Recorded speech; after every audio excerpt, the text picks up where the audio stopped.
can call it is that we assisted a lot in emergency learning, and we're very proud of that. Recently, in 2024 August, the university, as a project, established International School for Development Justice. That is still unfolding, but the whole idea is to teach programs at the master's level, fundamentally, in the UN Sustainable Development Goals, justice, climate justice,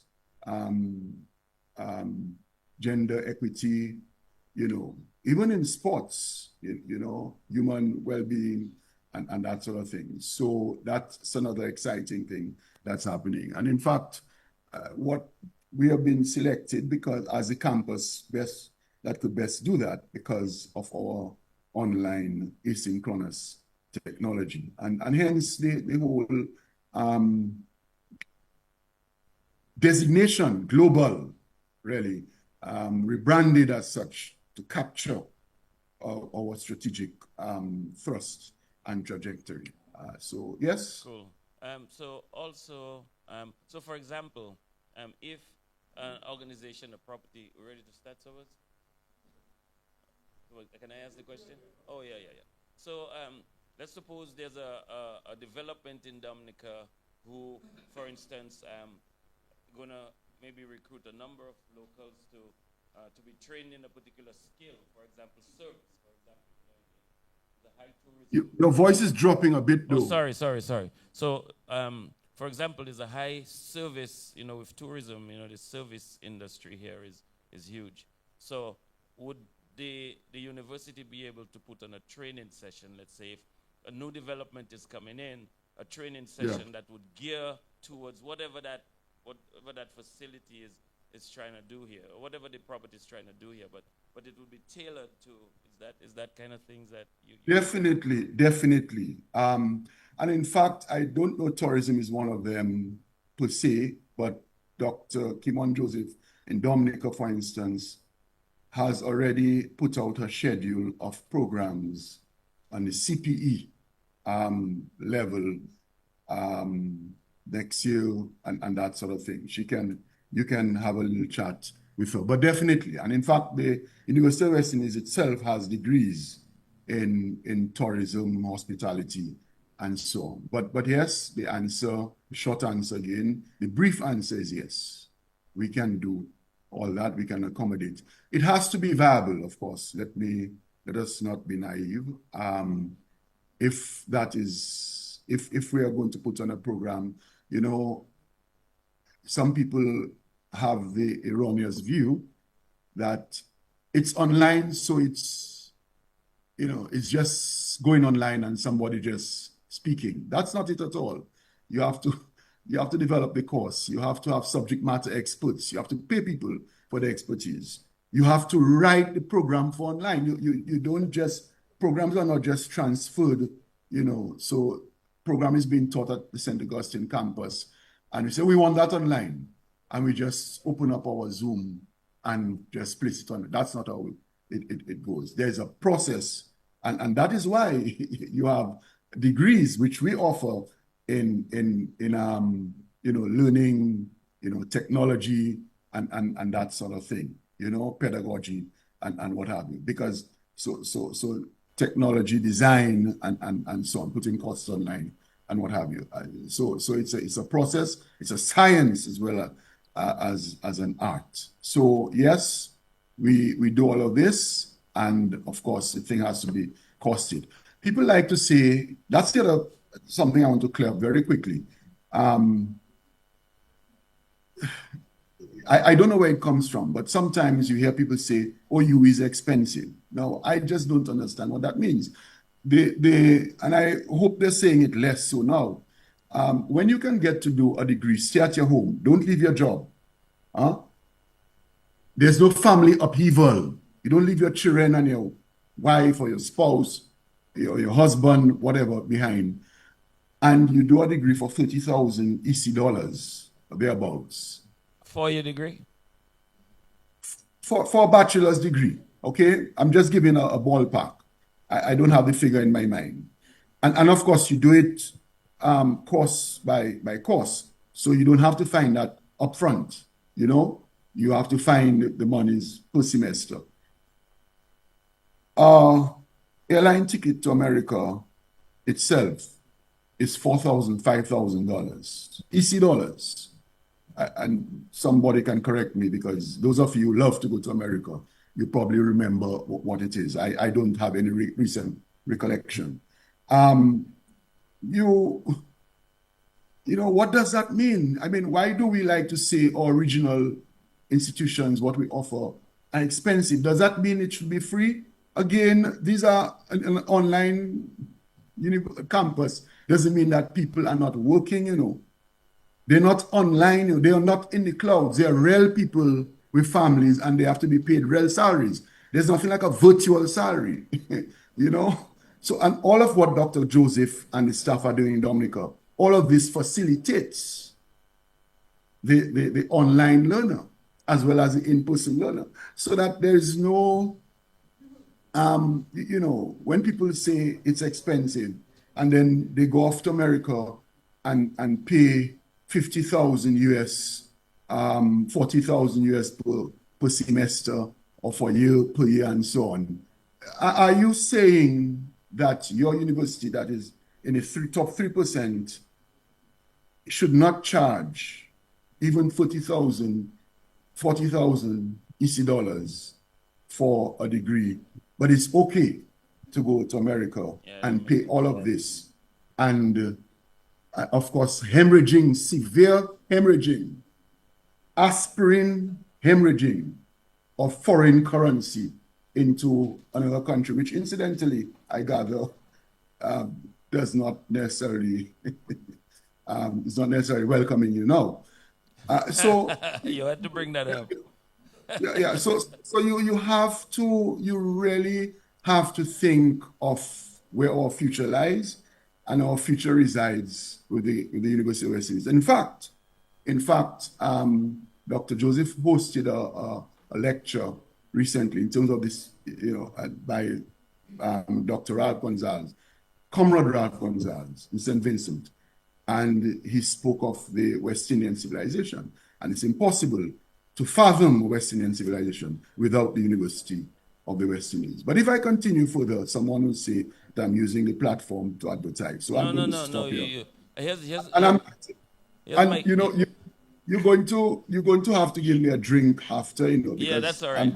That's okay. I'm going to be chatting on a dry throat when the real thing comes. But I'm happy for the opportunity, all the same. But can I ask one more question? Can I say one more thing? So I mean, so here is my understanding of UWI, right? From growing up, there's 2 people from Dominica, 2 people from here, 2 people get to go to UWI. I mean, you could count them on your fingers, right? Get to go to UWI with national scholarship, and everybody else, I mean, but you say now there's more access. I know what there's more accessibility. It's not as remote the opportunity as it was then. But I don't think that news has broken through yet, right? So I am saying I think it's important that message, especially remote learning and the opportunity to get a 4-year degree sitting at your house on your couch. Well, not really, but you know what I mean. I think that needs to be front and center in the messaging, for people of the Caribbean, because, yes, it is expensive to go to the US and get educated, Well, when did you leave Dominica, though? Because, I mean, a lot of that has changed. I mean, for instance, in Dominica, Dr. Joseph and Dr. Barry Kazimi and the other members of staff are always on the radio. You can say a lot. You can get hoarse saying things, and people don't listen. In fact, people don't even pay attention when they're driving their vehicles now. They're looking at their phones and so on. Yes, we at one time we were the best kept secret in the Western Hemisphere. I think that has changed a lot now. I mean, this year, the global campus has 5,700 thereabout students registered. That is significant. That is almost as many students registered at the Kayville campus, which is far older than ourselves. I heard the principal of the Kayville campus say recently that they've been getting an increase in Eastern Caribbean students, But when you see, and our graduation is coming up very soon, it's virtual. Dr. Joseph has the recognition of graduate ceremony, again, all part of graduating in the community so that people can partake in it. And that has been going on for years. I mean, when I walk through the city of Roseau and I see, folks who I knew, as perhaps unqualified assistant teachers and that sort of thing, and they are principals of high schools or primary schools now. That is empowering, that means a lot, and that is due to the global campus. You know what, and you may be surprised by it, and I mean nothing odd by it.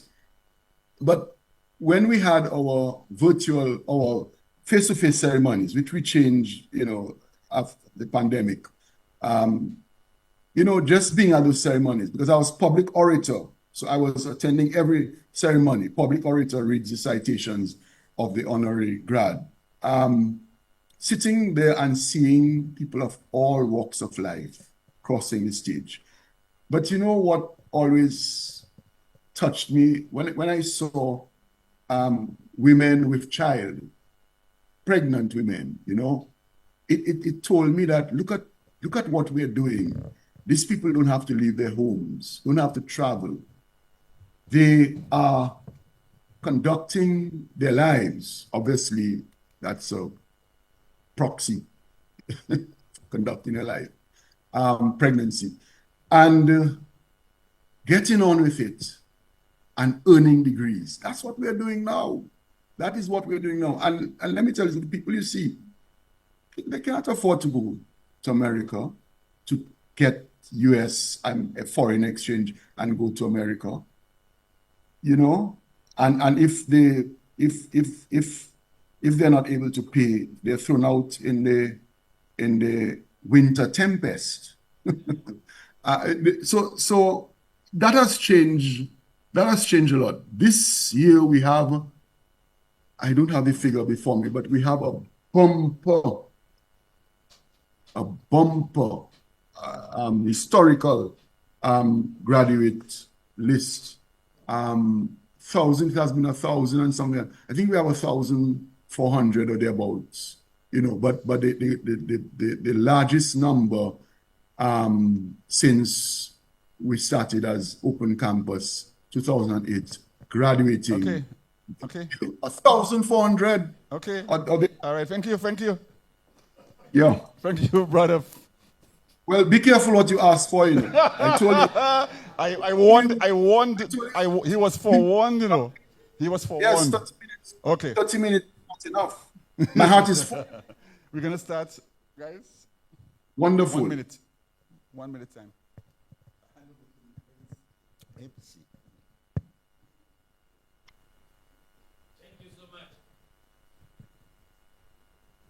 Well, good evening, everyone, and welcome to this special event organized by the SMA Alumni 2025 Alumni Committee. Please stand for the national anthem.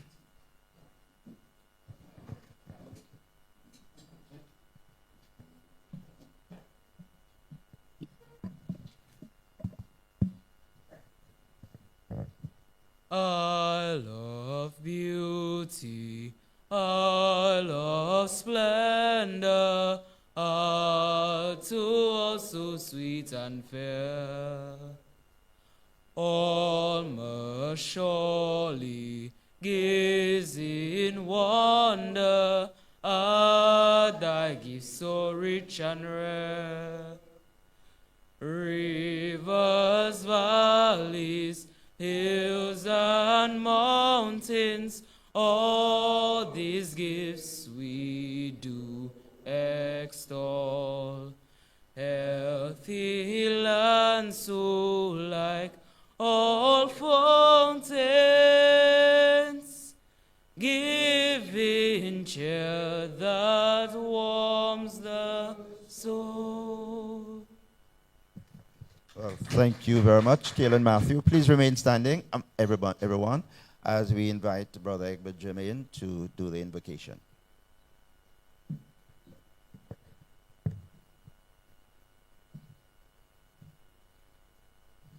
God our Father, we acknowledge your beneficent goodness and love. You are worthy of our thanks and praise. We thank you for health and life. We thank you for our alma mater and the education that we have received from her. We thank you for the graduates of 74-75 who are our reason for being here this evening.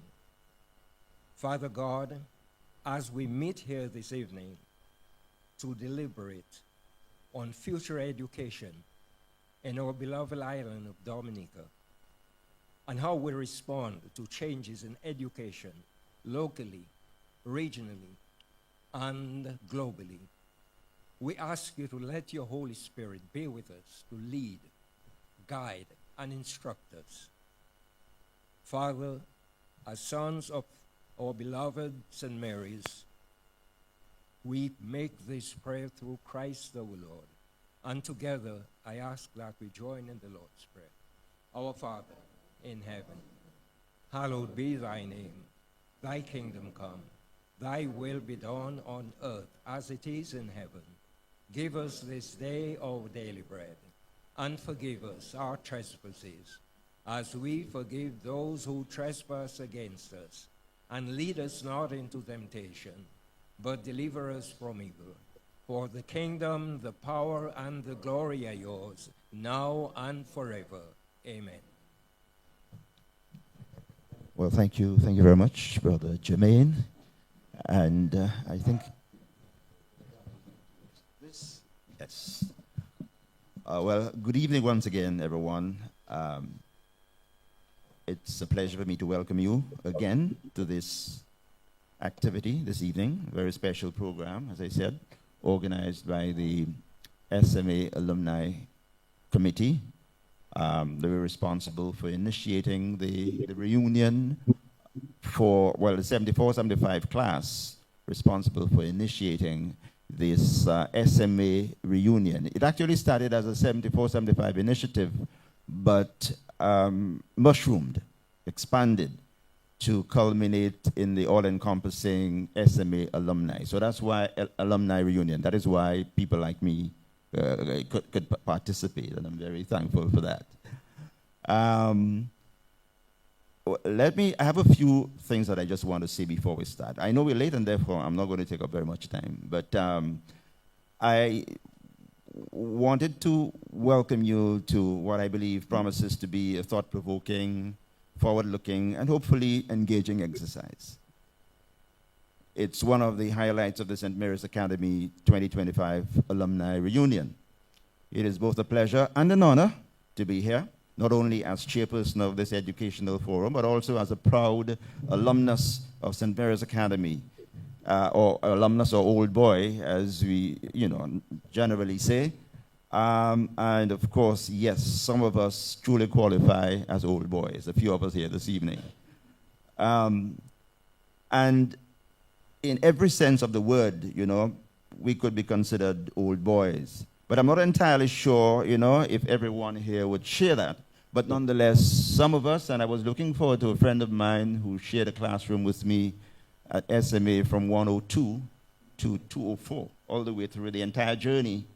But unfortunately, he's not here tonight. He was supposed to have. And I prepared something to say to him, but he's not here tonight. So, I'll have to leave it some other time when I meet him in person.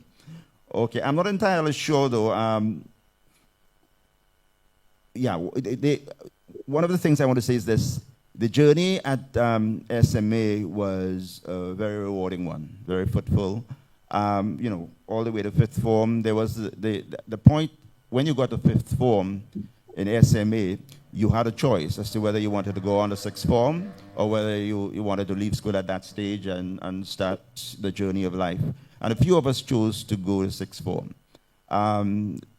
The Sefocol and Dominica State College concepts were still a little way off in the distance. As I like to say, they were far off on the horizon, and they were so far that you couldn't even see them then. But eventually, you know, the Dominica State College and Sefocol would come around. But in my time, it was a sixth form of the St. Mary's Academy, and we twinned, we collaborated, if you will, with the Convent High School, shared classrooms, and did some subjects together with the same teachers. It will not surprise you if I said to you that perhaps my most enjoyable time, or the most enjoyable part of my sixth form journey was going to the Convent High School. But I am sure I'm not alone in that regard, you know? So, anyway, I just wanted to share that with you. But very quickly, let me talk about our theme this evening. And that's the response to the changing local, regional, and global realities in education. It may be a mouthful, yes, but it is also a powerful call to action. Because let's face it, the world is changing rapidly. We're grappling with climate change, artificial intelligence, digital divides, shifting economies, and a generation of students who can Google the answer to any question faster than we can finish asking it. And with the rise of AI, that speed is only accelerating. So the good news, we have the intellect, the passion, and the homegrown talent to meet these challenges, and to meet them head on.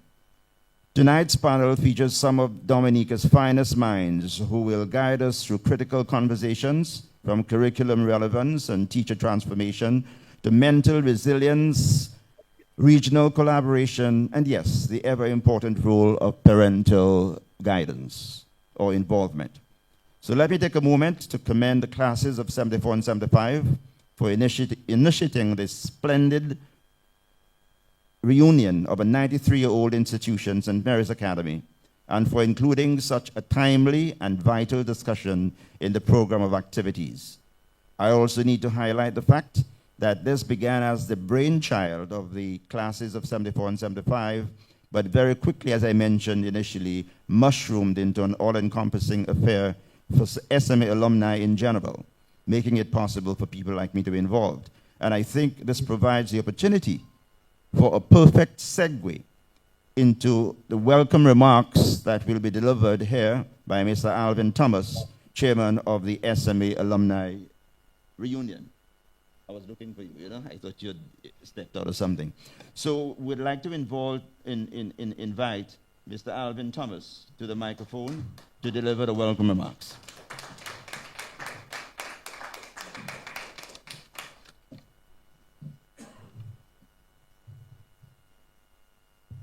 Thank you.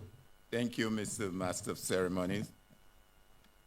Good evening, distinguished presenters, SMA Principal, Mrs. Sylvia John Baptist and Mr. John Baptist, Head of UWI Global Campus, Dr. Kimon Joseph, former SMA Principal, Brother Egbert Germain, and I also see with us here Mr. Henry Volney, Ray Harris, those being our former teachers, Volney being the history teacher, and our good Ray Harris there, English teacher.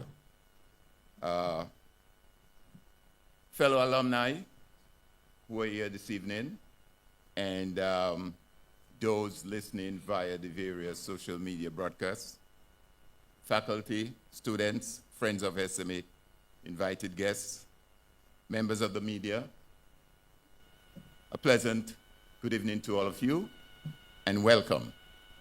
On behalf of the SMA 2025 Alumni Planning Committee, it is my great honor to welcome you to this educational forum, one of the centerpiece events of our reunion celebration. Tonight, we gather not only to honor our shared history under the theme, past, present, and future, a legacy of excellence, but also to confront and reflect upon a matter that lies at the heart of our nation's progress, the future of education in Dominica.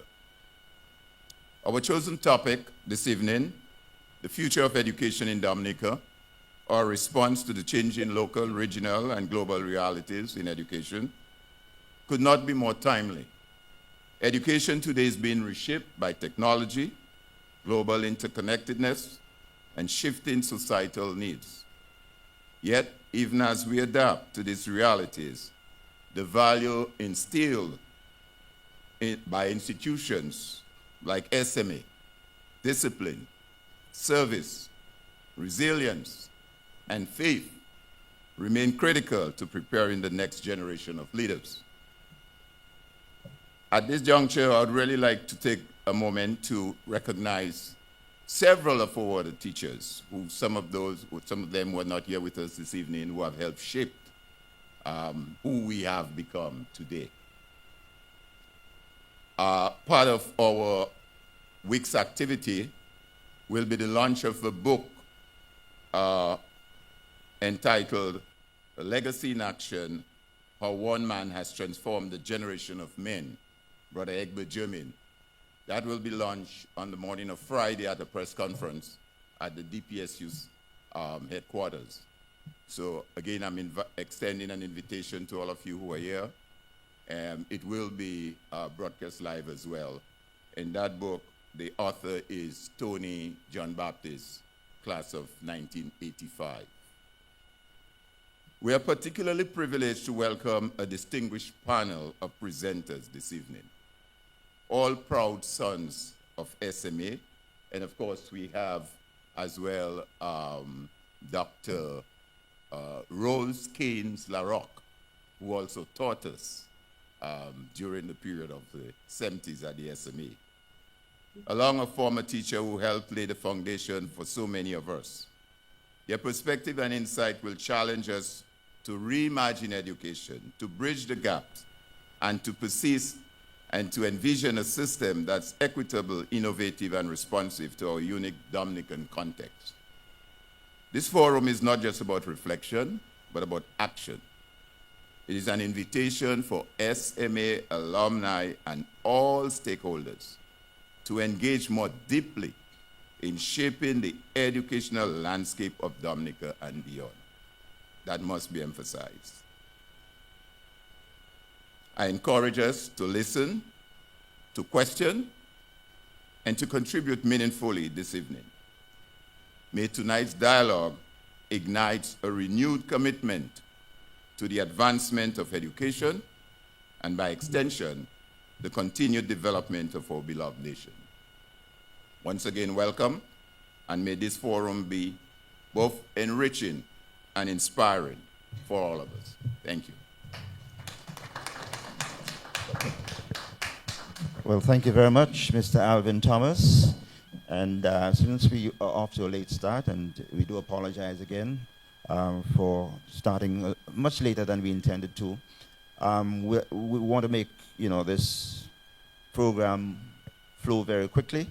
And so we want to call on the next speaker to the lectern, Mrs. Sylvia John Baptist, the principal of the St. Mary's Academy.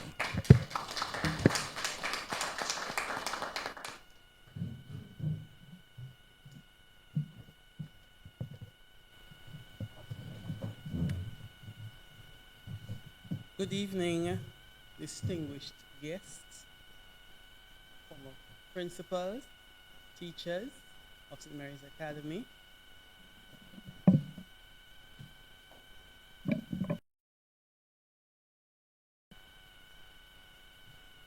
Esteemed educators, policymakers. We just had a student here, he left. And friends of education. It is with great pleasure and a deep sense of purpose that I welcome you all to this important education forum under the timely, thought-provoking theme, The Future of Education in Dominica, our response to changing local, regional, and global realities in education. tonight's gathering brings together some of the finest minds and the most passionate advocates for education in our nation. It offers an invaluable opportunity to reflect, to dialogue, and to envision how we can collectively shape an education system that is not only resilient and relevant, but also responsive to the rapidly evolving world around us. We meet at this time when education, both at home and abroad, is being redefined by technological advancement, shifting economic demands, and the growing need for inclusive, lifelong learning. These realities challenge us to rethink traditional models of teaching and learning and to equip our students with skills, values, and adaptability necessary to thrive in an uncertain but opportunity-filled future. As we engage in tonight's discussions, let us do so with open minds and shared commitments to ensure that Dominica's education system remains dynamic, equitable, and forward-looking. The insights we share and the partnerships we strengthen here will undoubtedly help chart a course towards an education that truly empowers our people and sustains national development. On behalf of the 1974-1975 graduating class, I extend a warm invitation, a warm welcome to each of you.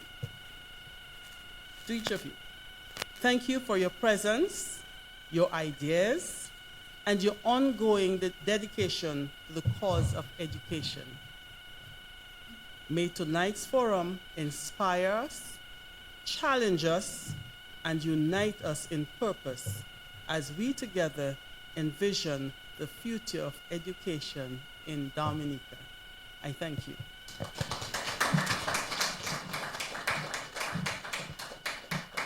Well, thank you very much, Mrs. John Baptist. Before moving on to the next speaker, I just want to take the opportunity to remind you of the launch of the book about Brother Egbert Germain, which was written by Tony John Baptist.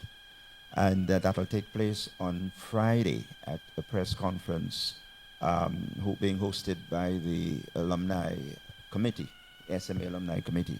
And that will be at the DPSU at 11:30 a.m. on Friday. So a book, interesting book written by Brother Egbert Germain and everybody who, about, not by, but about, yeah. But I have no doubt you could have written that book yourself, right?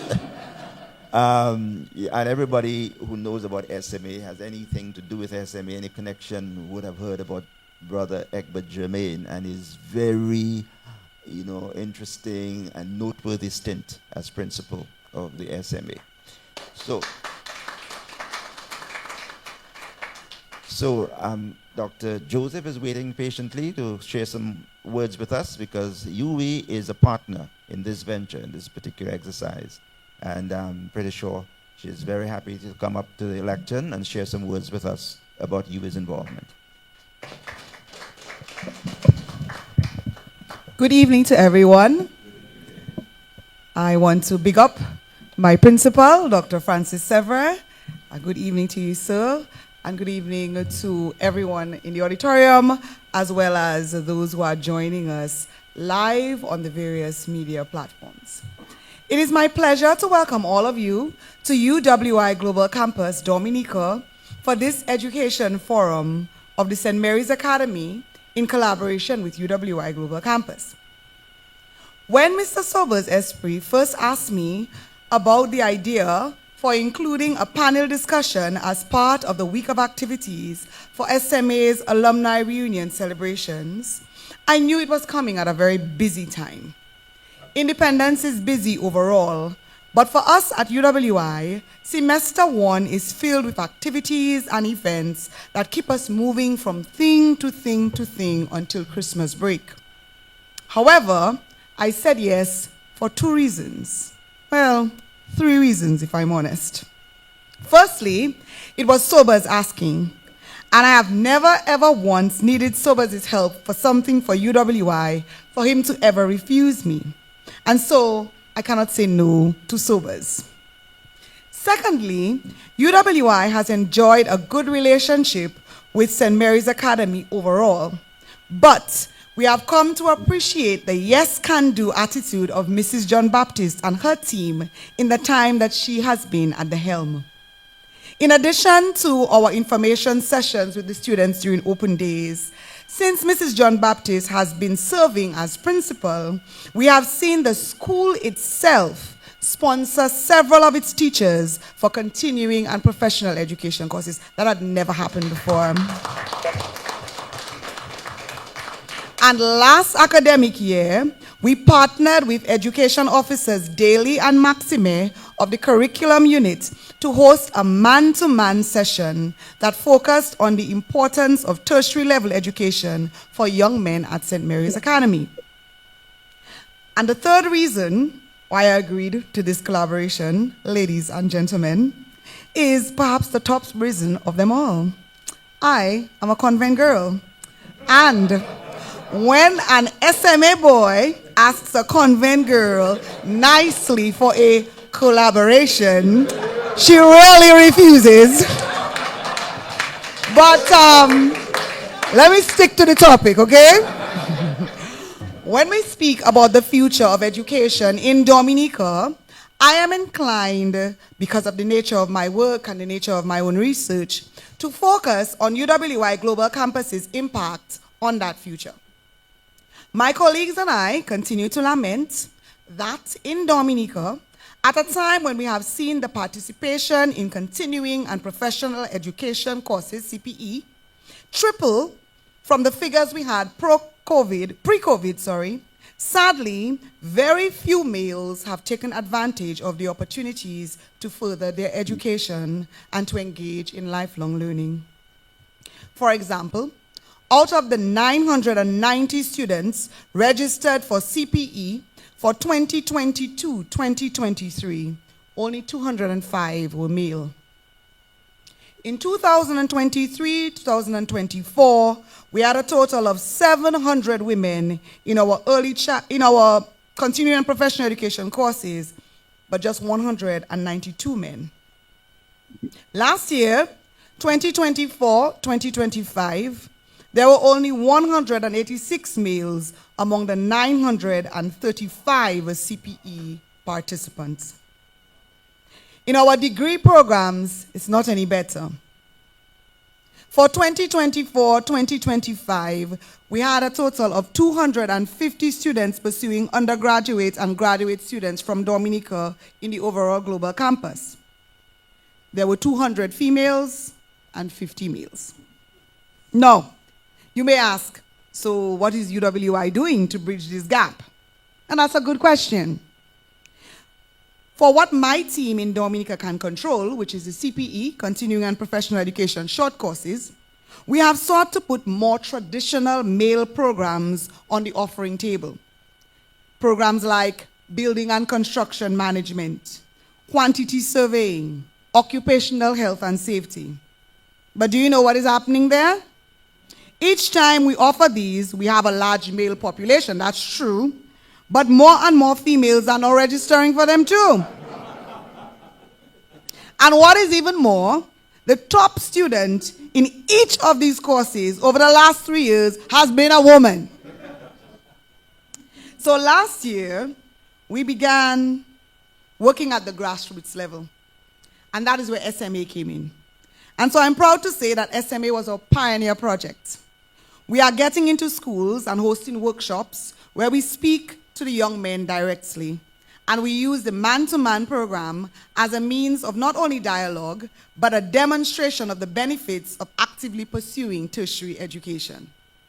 this academic year, we have 2 young men who have joined us at the Global Campus directly from secondary school, and they both are from SMA. Yes, that's something to be proud of. So we applaud these 2 young men who came to us directly from Form 5 for the bold step that they have taken, and we will continue to follow their success very closely. UWI will continue to do its part as far as working with various stakeholders as we seek to move the education agenda forward. We thank the SMA Alumni Association for asking us to come on board for this particular venture, and we look forward to working with the SMA Alumni Association long into the future. One way that I can suggest is for a fund that will assist St. Mary's boys, like the 2 students who began this semester with us, with their tuition fees at UWI. Of course, we know that when students do not have to add the stress about how they will cover the cost of their education to their already full load that they carry, they are more likely to remain in their programs and complete successfully. We have an excellent group on tonight's panel, and I'm eager to hear their perspectives, not only on the male to female ratios as I have discussed here, but on the various aspects and issues about education in Dominica. I congratulate the class of 1974, 1975, all of the other SMA alumni, and the school on staging its reunion activities. I wish us every success for tonight and for all the other activities this week. Again, welcome to UWI Global Campus, Dominica. Thank you. Thank you very much, Dr. Kimon Joseph. And we've come to the main course on the menu, and this evening's menu, and that is the panel discussion. But the person who is in a position to give you, all of the information you need to know about that discussion before it actually begins is here with us, and is Mr. Michael Augustine, who is a former teacher of the St. Mary's Academy, and he'll be the moderator for this evening's panel discussion. Michael.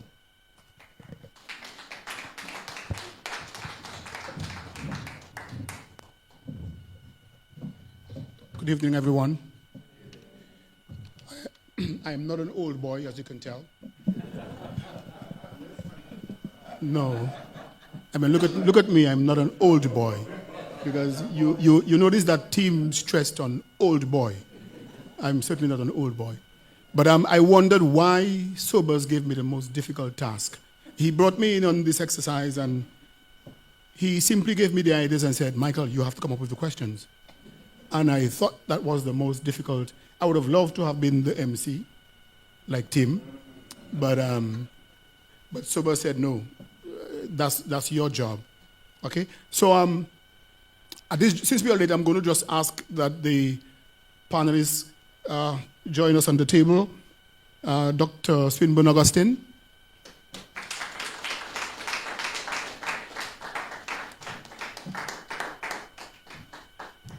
We have Dr. Francis Sevre online.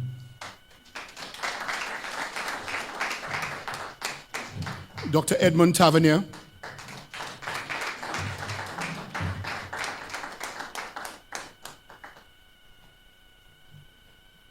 Dr. Rosalind Larocque, who is joining us online.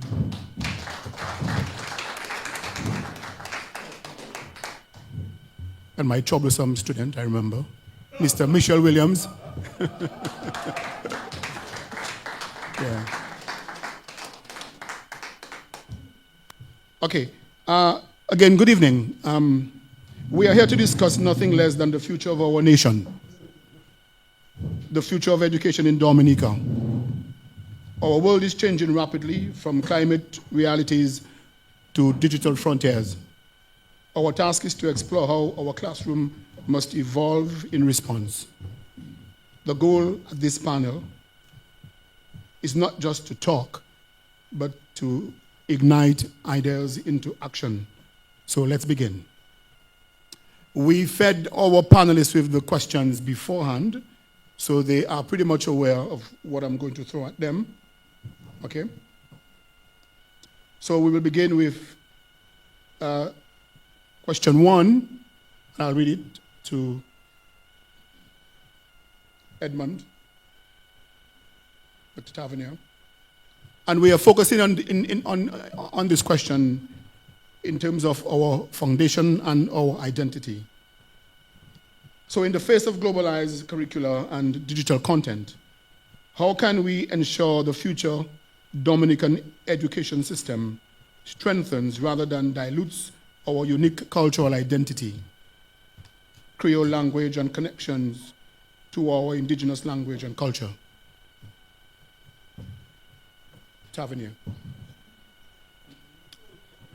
You can remain right, yes.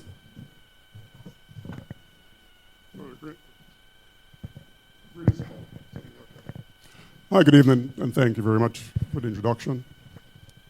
As I listened to Dr. Joseph talking about the ratio of men to women at school, I recall having to deal with the same thing at Rutgers University. Particularly having to try to entice black men to enroll in so it's a challenge. But in the interest of time, let's move on.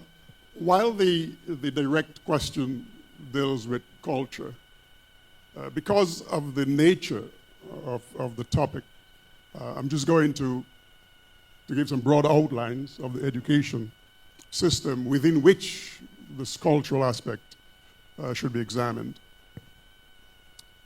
Now, if you've been paying any attention to the news, you would be hearing quite a bit about education. On September the 10th, the Minister of Education, Honorable Octavia Alfred, indicated that the 25-26 academic year was off to a wonderful start, a very successful start. The minister indicated that there were about 4,000 secondary school students enrolled for the 25-26 academic year, and about 5,000 primary school students enrolled. So if you examine the total, then you would have about 5,000 students graduating every year, and then the question is, what do they do with the time and talent? So that's always a challenge. Also, on September 25th, 26, we had the 10th conference of the Ministers of Education at the State House. And at that conference, the Prime Minister Skerritt indicated that the education system should undergo a paradigm shift. And the Prime Minister indicated, and I quote, I need to quote him properly, he said, the society will reap what we sow in the education system if we don't engage in that shift that he's talking about. Now, when he said reap what we sow, I am convinced that he wasn't talking about it in a very salutary manner. I don't think he meant anything well or good when he said that. So the question is the future of education in jeopardy? Are things that dire?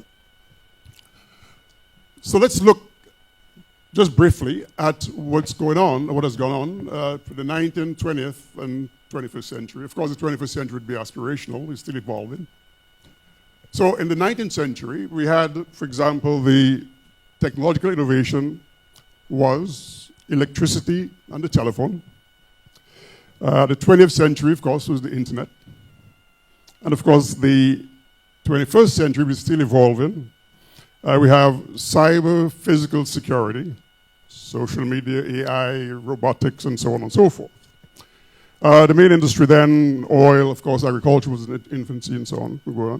We had mass production machines and the like. In terms of the 21st century, of course, we have social media, internet, big data, and so on going on. As far as the curriculum was concerned, in the 19th century, we prepared folks mainly for the labor market. And then it evolved in the 20th century to where we tried to prepare for some independence. And going back, of course, to the 19th century, I think we carried the 19th and the 20th for a very long time with the writing, reading, and arithmetic. You know, those were the main things. And then in the 20th century, we started looking at other items like visual arts and so on, creative writing, those kinds of things. The 21st century education curriculum is one that is more flexible, where we try to see how well we can personalize education in terms of the students. Now, think of what we are asking the education system to do. We're asking the education system to train or to prepare students for technologies that have not yet been invented, for positions that have not yet been created, for conflicts that have not yet arrived. To do so requires quite a bit of skill and teaching. The question then is the education system up to the challenge? Luckily for us, we don't have to go very far to look for some of the answers. We can look to the Organization for Economic Cooperation and Development, the OECD, and their Future of Education and Skills Project 2030 to try to get some of the answers. The project aims to challenge or ask two questions. What knowledge, skills, attitudes, and values will today's students need to thrive and shape the world? The first question. The second, how can instructional systems develop these knowledge, skills, skills, attitudes, and values effectively?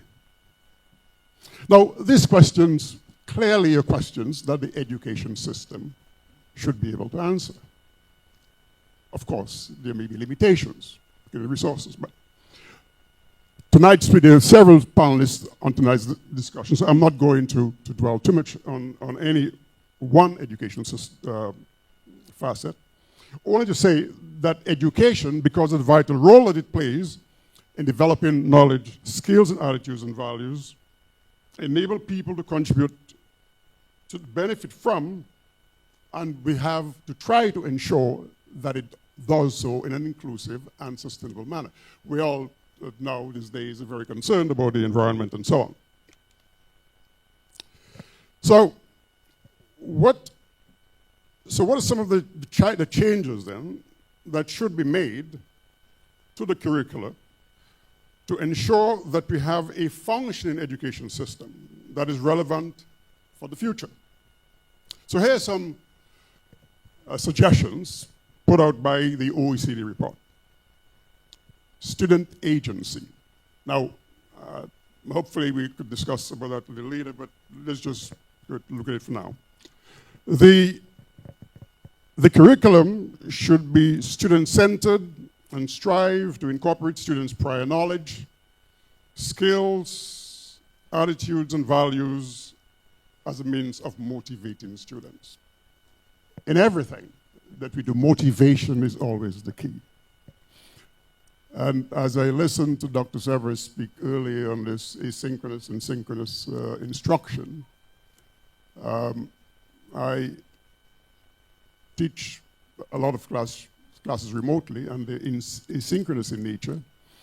And one of the first things I always tell the students is I say, look, this is an online class, yes, but you have to be very disciplined and very motivated to do well in this class, because essentially I'm just facilitating your education. All right, this is my role as the facilitator. And so it is not a very, they think it's easy, and very often at the end of the semester I would ask them for some of the challenges of what they enjoyed, and they would say things, well, I wish it were an in-class thing. Of course, they knew it was going to be online, but they say, I wish it were an in-class exercise. All right, so student agents, they have to be very, very involved and motivated to do well. Rigor. So the topics should be challenging and facilitate deep thinking and reflection. Of course, tonight I think there's some topics on critical thinking, so we'll just skip over that for now. Some focus. A relatively small number of topics should be introduced in each grade to ensure the depth and quality of student learning. Topics may overlap to reinforce key concepts. Coherence. Topics should be sequenced to reflect the logic of the academic discipline or disciplines of which they draw, enabling progression from one easy topic to a more advanced topic. And even at the university level, we have, although there is a sequence of courses you're supposed to take, some students want to skip over the sequence, and then they come to you and say, well, I don't understand this. I say, well, obviously you're not going to understand it because you were not prepared because of the sequence you didn't follow. So that's very important. Alignment. The curriculum should be well aligned with teaching and assessment practices. Okay, Dr. Tavernier. Yes. Maybe this is a good opportunity so we could segue into a discussion on curriculum relevance. Are you sure you want to get on that? Yes, and I want to remind the panelists that I thought I maybe didn't have to, but the ground rules are you have only 10 minutes. but five would be for your contribution, and then the other 5, yes, could be to get the other panelists involved in your particular question. But maybe we could segue into Dr. Swinburne Augustine on curriculum relevance. Given Dominica's vulnerability to climate change and its goal of becoming the world's first climate resilient nation, we heard quite a bit about that after Hurricane Maria and so on. Dr. Augustine, what specific practical skills and knowledge from advanced agriculture to disaster management should be embedded into the core curriculum from primary school onward? How do we in particular begin to focus more purposefully and intentionally on science, technology, engineering, the arts, sports, culture, and mathematics, STEAM, grounded in the knowledge that a new paradigm for the transformation of our education sector and society is a crucial imperative? Dr. Augustine.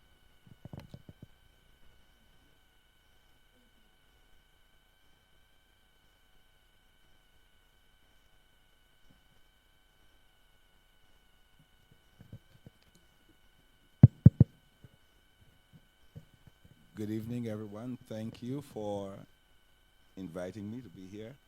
It is quite a pleasure to see Brother Jermaine after more than 40 years. And to see my old boss at DBS, Mr. Tim Duran. Thank you. So,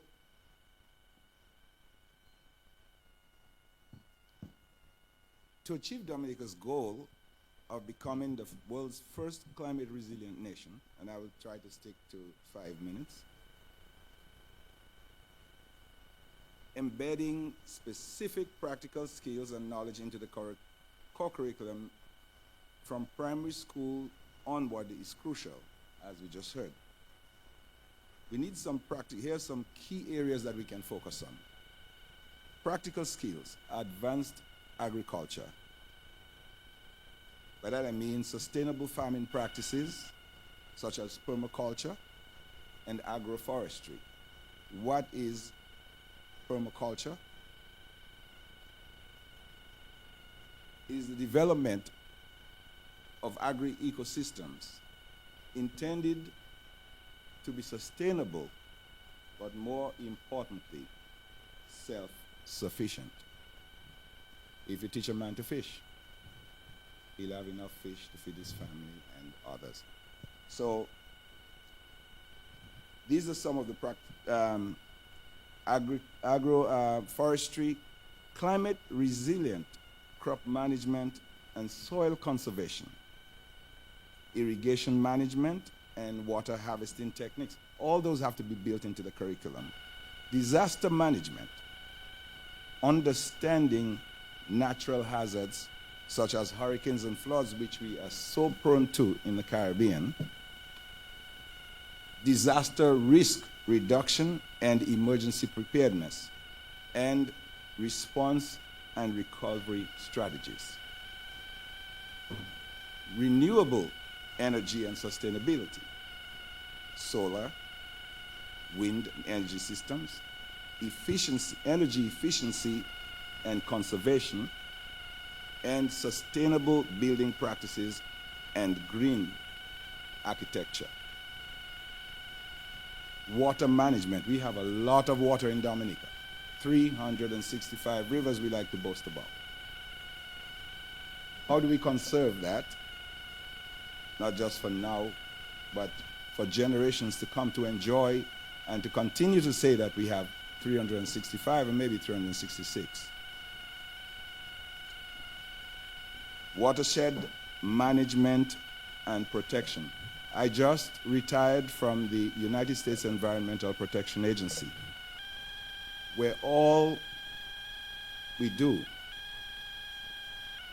is to study the air, the water, and the land that we live on.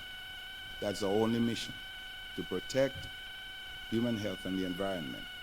So it is really, we have developed so many models, tools that are free and available. I know where the databases are, we are using them, and I can guide you to those. We do not need to reinvent the wheel. We spent a lot of the US GDP on that research. It may be going through hell now, but it's you know what I mean. Water treatment and sanitation, not just in Roseau area, but throughout the country, in the rural areas. Delis, Boetica, all of them. Those soucis we have, they're good, but they have a lot of stuff in there. So we had to study them and make sure that we're not putting things that is going to stress the healthcare system later on. Environmental conservation, ecosystem management, and biodiversity conservation, or crapo, or crabs, or everything, or maniculi. We have to preserve those things and not allow them to disappear. Sustainable forest management. We've seen in many places they're becoming literal deserts. We're building and we're cutting everything down. Planting that little tree in that neighborhood ain't gonna do nothing. You'll eventually turn it into a desert, so we have to be careful of our beautiful island that we all love. Climate change and mitigation strategies and adaptation strategies. Now for STEAM education, I'll go quickly through that. Science, integrate climate change, sustainability, and environmental science into the curriculum. We are doing that at Wilberforce University, where I'm a professor of biology now. I just taught last night from a room in Copthall. Technology. A lot of us are afraid of those things. Incorporate coding, app development, and digital tools to analyze and address climate-related issues. I am the Chief Science Officer of a health metrics artificial intelligence company on the cutting edge of predictive health and personalized medicine using non-invasive techniques that I developed, using your saliva and your sweat and your breath. So you don't have to worry about a needle in a hospital. And we want to get you before you get to the hospital. So we're going to disrupt the healthcare industry that wants you to get sick. We want you to be well, not sick. We want a well care, not a health care, if it's health care. Well care. Engineering. Encourage students to design and develop innovative solutions for climate resilience, such as green infrastructure and sustainable buildings. So we have to let them go, let them fly. This is their era. Our era were cassettes and CD and DVD. Theirs is artificial intelligence and flying cars. It is coming. Right? Yes. So arts, sports, and culture integrate creative expression and cultural heritage into climate change education, promoting awareness, advocacy, and community engagement. You get people, reach them where they are. Mathematics. A lot of people are afraid of mathematics, but it's simple logic. 1 + 1 will always be 2. The thing that you don't know is always difficult at first. I don't care what it is, whether it's a guitar or whether it's sports, it doesn't matter. It is continued practice that makes you an expert. So as you continue to study and read and learn and associate yourself, most importantly, with people who have a vision of the future and not people who keep looking backwards, you will succeed. And so the key principles: an interdisciplinary approach. Integrate those STEAM subjects to provide a holistic understanding of climate change and sustainability. Hands-on learning. What I have found is I can teach all these complex biological concepts, but when I bring them in the lab, it becomes real to them. When a student touches something, they will remember it. Community involvement. These people in dailies don't know those big words you're using. Use simple language. One teacher told me, the best teacher is the one who can take the most complex thought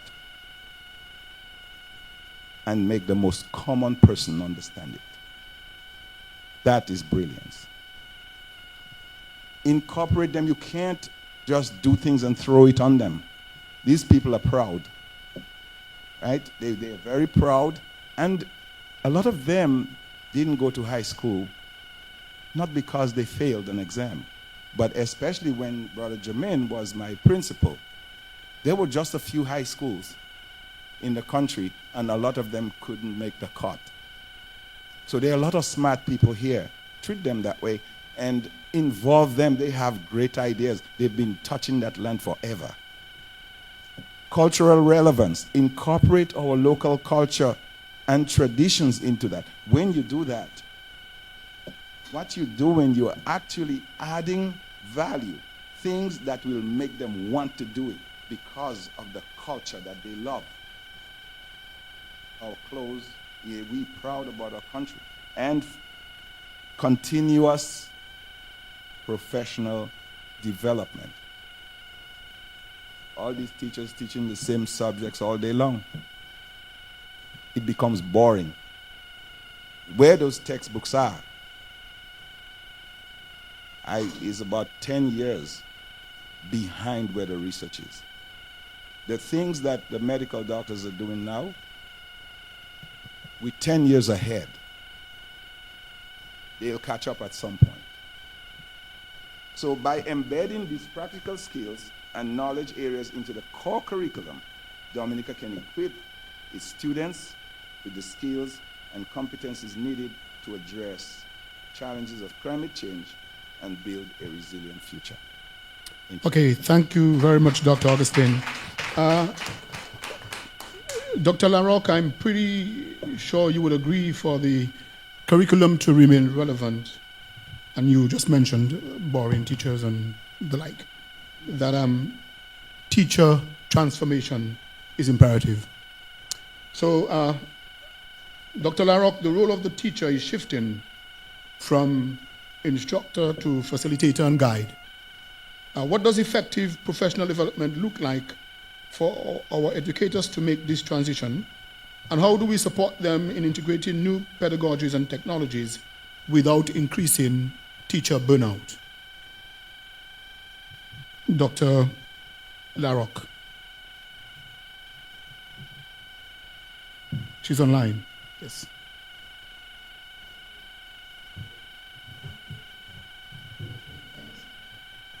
Education systems operate as they are designed.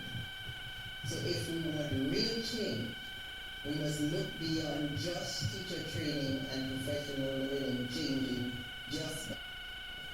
We have to strengthen the system that will support all the things that we talked about so far that we would like to do. Sustainable change requires a comprehensive, systemic approach.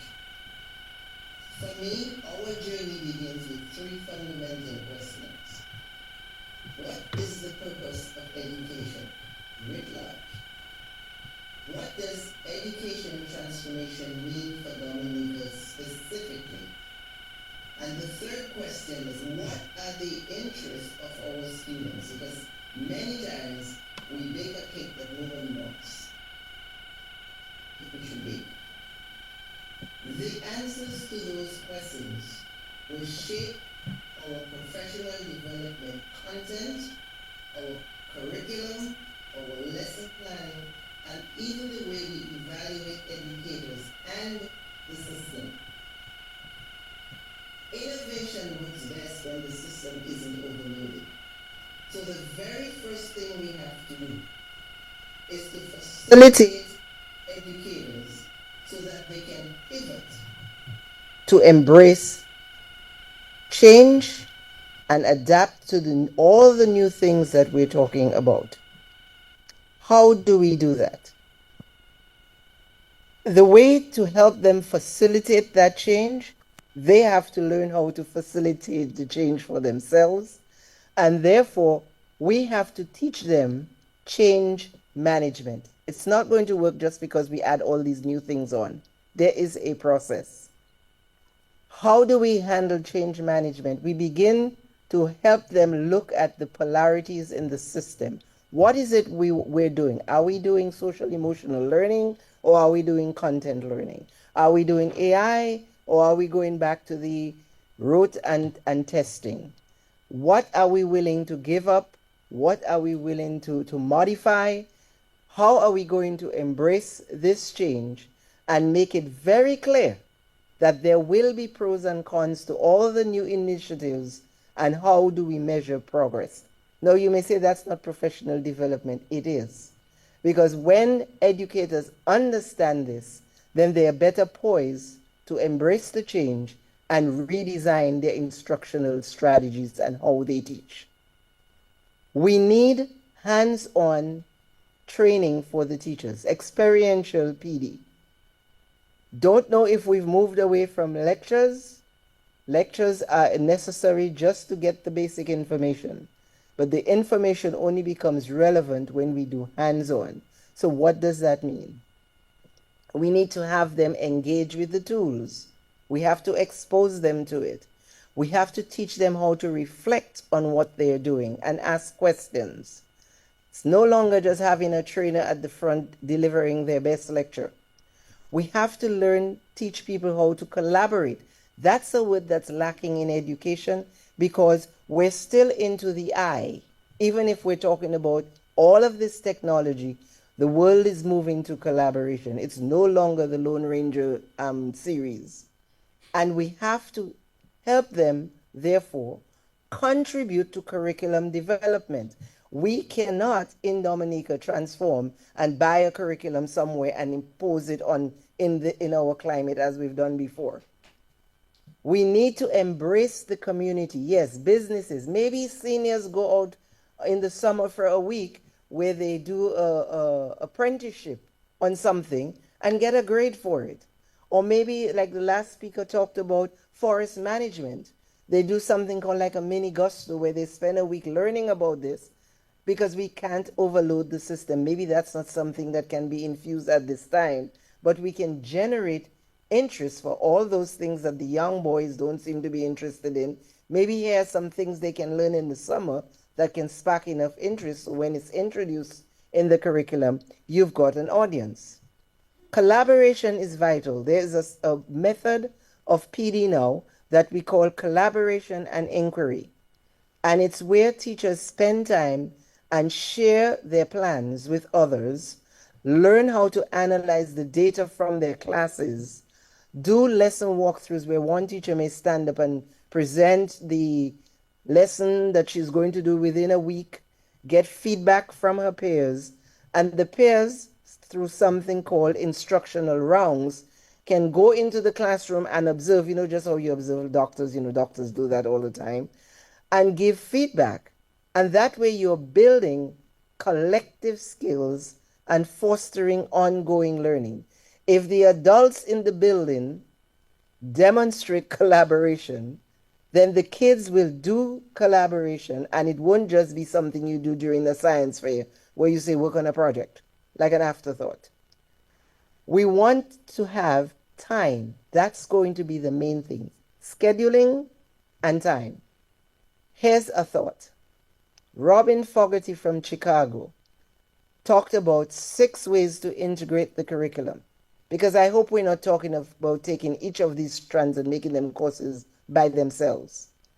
It's like teaching critical thinking in all 6 classes, but they don't learn it at the same time. So what she said is there are themes, there's other ways to integrate, but the one that interested me most was using critical thinking as the base. And that way you don't have to lose any part or give up any part of your content. But what it would mean is that you have teams: science, math, social studies, language arts. If you're doing deductive reasoning, the question is, okay, for the next 2 weeks, deductive reasoning is featured in every class, not one class at a time whenever the curriculum dictates. So these educators also become curriculum writers in a way where the learning is more cohesive and it's not come to aisle 5 because that's my class. You walk out learning that things mesh. I learned to write a good essay in history because I need to know my history, but writing is also important. Here's another thought. Can the history teacher and the language arts teacher come together where the one essay the child writes becomes graded for history from a historical perspective, and the language arts teacher grades the same essay from a language arts perspective? You get 2 grades for the same essay, less is more, and you're more inclined to give it your effort than to try to run the mill of every teacher asks me to write an essay, so I've got to get it done. Scheduling is important, but we should make sure that we do job-embedded training as well for the educators. Lots of collaboration, job-embedded training on the spot. After work hours, yes, that's a union issue maybe. That's something you need to work out. But whatever you do, you cannot limit the educator's agency. There will always be resistance. And here's how we can address that. There is always things people like, and somebody might say, oh, the AI is taking my job, or they're going to write the essays for the kids. You can manage that. But you introduce to educators how AI, for example, can take on those administrative tasks that you free up more time for you. For example, email. Tell it what you want and then check and make sure that it got it right, because sometimes you have no idea what it's saying. What about attendance? You know, that long time where we stand there calling 30 names waiting to hear here and present? What about assignments? Turning in what if we could use the Google folder and drop the assignment? And I'm talking about starting really small before we blossom to greater things. What about just dropping the assignment in? What about using Google to do peer reviews where people write papers as a team and they give each other feedback? Feedback is an amazing tool for learning. There is so much more, but collaboration is going to be vital. Embracing the community where the kids can do apprenticeships and learn, or they can go to workshops, or like on forest management to get the interest. It is about continuous improvement. And we cannot just say, let's just change PD without changing the entire system that we're supporting. Thank you very much, Dr. Larrock. I've always lamented as a secondary school teacher that the burden of wanting our students to write and speak well always fell on the back of the language arts teacher. And the bio and the history teacher, they ignored whether the student wrote or spoke well. So I kind of liked that, that you brought up. But with all of that comes cost, we can say. So, Mr. Williams, let's look at the economic alignment of teacher transformation. how can we better align our secondary and tertiary education offerings in the TVET system, Dominica State College, and tertiary education with the future economic drivers of the island's economy, such as the orange economy, greening the economy, the blue economy, ecotourism, professional services and business management, manufacturing, and agro-processing. All right. Thank you, Sir Augustine. You said that I was troublesome, and I was hoping to continue in that stead this evening, but you put my two principals in the front row, so I'll try to behave. I think the answer to that question, and I'm not an educator, but I am an industry practitioner and an employer in multiple areas and in islands now, so I'm going to be very blunt. From the Dominica context, it really depends on whether our national policy is still to export our best and brightest. If that is our national policy, then we're educating people for other countries, and we're doing very well. If we are going to look at education for the economic drivers that we're espousing on a national level, which is the orange economy, the blue economy, ecotourism, and IT industry, we do have to rethink how we're educating the students for that locally. I mean, we have natural talent, particularly if you look at the orange economy. We have guys coming up with world-class rhythms from their bedroom overnight in this island with no formal training in engineering, sound engineering. And they're delivering on that. But there is no formal way for them to certify themselves in the natural talent skill that they have gotten from practice, because it's not offered, right? And so to really align those things, we have to start with looking at what is the national assessment? What does the industry need from a skills perspective? And then how do we now align our education to fit that skill? Because Dominica's always produced educated people. I mean, there's more knowledge in this room in the last 20, 30, 40 years than anywhere else that we have. But to make people employable, and to go to Dr. Simone's point, why we're seeing the boys drift, it is because the education is really centered into mostly academics. We have more lawyers per square foot than anywhere. We have a lot of doctors. None of them are here, but we have a lot of doctors. And so the things that are really required, and that was very evident after Hurricane Maria when we couldn't find plumbers and joiners and carpenters and so on because we just didn't have them, right? And so it was good, and I think SMA still has the polytechnical part of it, which is the industrial arts and the agricultural science, practicals. But that is not a formal thing. You see school systems in Barbados that have fully polytechnical high schools where they educate for the hands-on, mechanics. I mean, we have 3 to 6 months in this country if you can get your vehicle fixed, because you have 2 or 3 qualified mechanics that can work on it for an entire country. And they don't have the time to pass that skills on. So there has to be a needs assessment as to what it is that we need locally. And then we have to review and revise the curriculums to meet the domestic needs while still in keeping with the synergies of the regional institutions and the fancy things and so on. One of the challenges that we have is that we are seeing AI as a way to knock. We don't want students to use AI to do their homework and so on and so forth. But the AI replaces the research.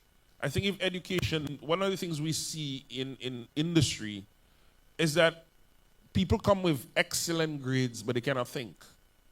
And in an age of polycrisis, you have to be able to unlearn, relearn, rethink, problem solve, and reimagine for you to be useful in the new environment moving forward. It isn't about how many alphabets you have behind your name anymore. It is how do you apply those alphabets to the changing circumstances in this world, particularly from climate crises, multiple wars, geopolitical changes and upheaval. Up to 5 years ago, everybody wanted to go to the US to study. Now the US doesn't want anybody. And we have to rethink that. We have to do industry partnerships in terms of liaising and linking with partnerships with established businesses. We have invested heavily in geothermal. We are looking at ecotourism has been the mantra for a very long time here. We have big developments in hotel chains, but we do not have a service school or a service industry. Other countries do. Antigua, St. Lucia have. We have to be able to create those sort of partnerships so we can bring those skills across to our people domestically to meet the industry that is present now and that is coming, right? We have to focus on applied learning, an emphasis on hands-on, project-based learning that simulates real-world work scenarios and equips students with practical skills and problem-solving abilities. One of the biggest challenges we have is that a lot of the bright people that we have with excellent grades, if things move 2 degrees from center, they become lost because they don't, there was a time in CIFO called Sister Josie taught us this course called Critical Thinking. And I still have that as the best course that I've ever done in my life because it taught me how to think, right? Because right now, AI is going to provide the research for you in 2 to 3 seconds or more by assimilating thousands of data online. The question is, when you have that information in your hand, what are you going to do with it and how do you use it to do it? And that's what we need to be focusing on right now. We also have to look at technology integration into the curriculum to enhance learning and prepare students for digital workspaces. And that happened during COVID. Everybody trying to get people to go back in the office now. But I think cloud workspaces are here to stay. In my firm, we do fractional executive offerings, so you can have a financial controller, but you don't really have to get the person to sit down in your office. They basically do the work online, and they do it for multiple businesses, and we're only able to do that because we do it on a cloud. So no longer do you need brick and mortar to do some of the critical functions. You have a lot of people working from their home, offering top-notch service at a fraction of what it would take to recruit, fly, house, employ, and gratuity somebody to do that. Those things are going out the door. And we have to create a culture in school of lifelong learning. There's a lot of people that get to their tertiary education and their degrees and they turn the off switch. I know UE is leading the park in continuing professional development on the national level, and that is excellent because we do have people that have been qualified for a very long time. I'm getting into that age bracket there too. And the things that they have learned are no longer relevant to the changing times. They're not able to use the new tools, the new Excels, the new big data analysis tools that come in, not because they're not bright or they're not supposed to do it. It's just, it's another time. One of the things that UE is doing very well that I think is going to be critical is to deliver micro-credentials or modularization of certain things. So offer shorter, more focused credentials or modular courses that allow students to specialize in specific areas of interest and acquire niche skills quickly. That augments their employability very, very quickly. And if you're going to do a distance education and you're going to have to go through the same 3 or 4 years to do that and you're working, you are technically retarded in your current position of entry until you actually attain that degree. If you're able to do modular courses and micro-credentials in between, you can see your income now move on a curve together with your experience and your knowledge. And we have to start incorporating that and getting that mindset at the secondary level so that the students know that they can go into that funnel and path. Mr. Williams, thanks a lot. And I'm pretty sure Dr. Sevre smiled at that last comment you made. Reui. So, Dr. Sevre, the future of education extends far beyond the schoolyard. I'm pretty sure most of you would agree with that.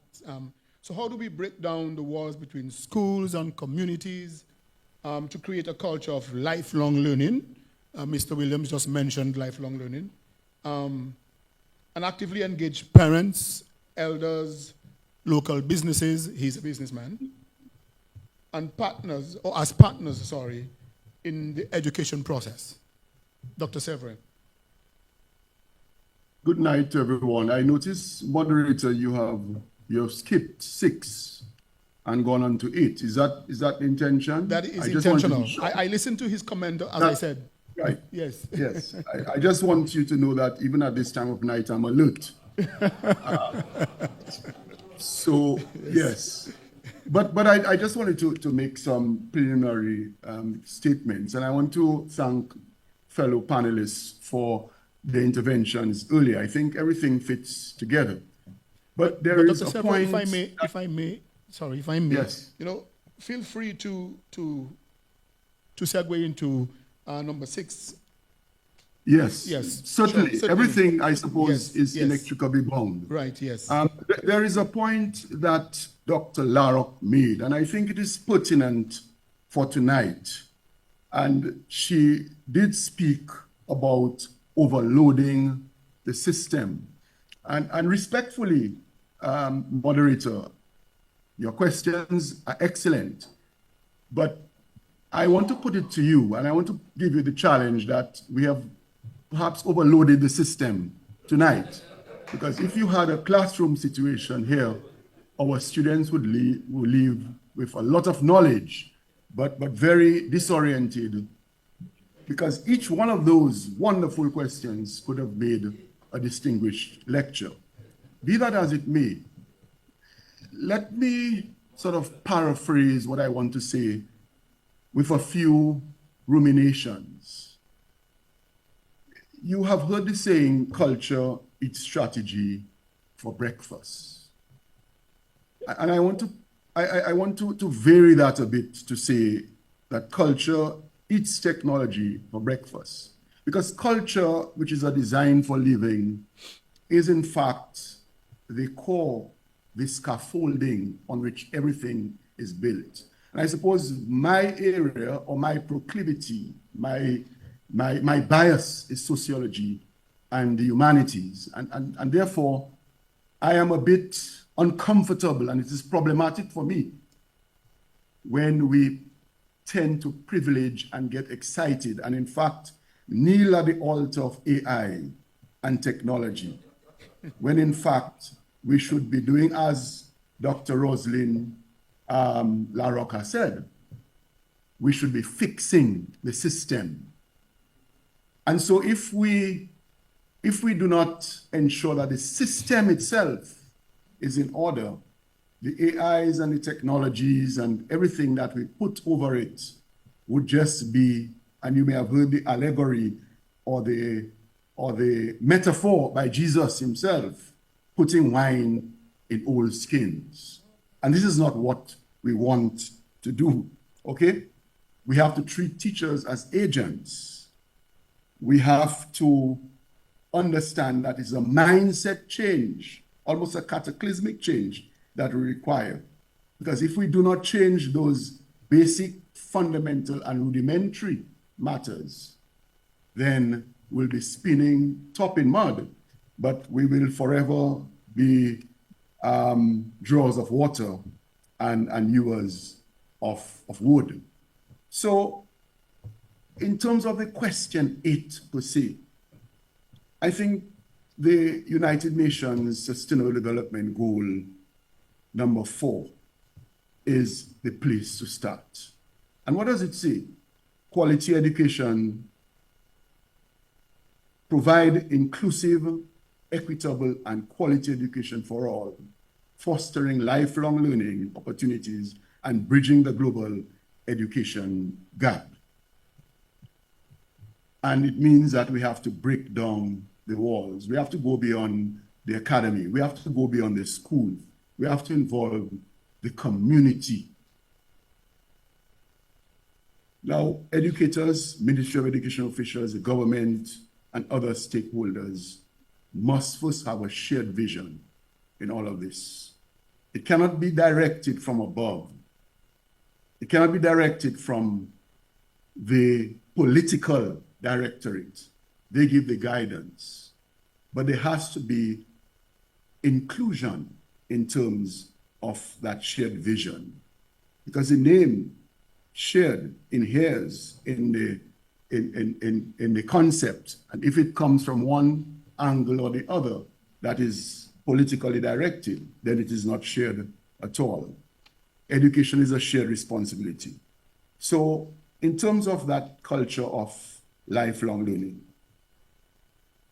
I think firstly, communication of what lifelong learning means and what a culture of lifelong learning is would be fundamental.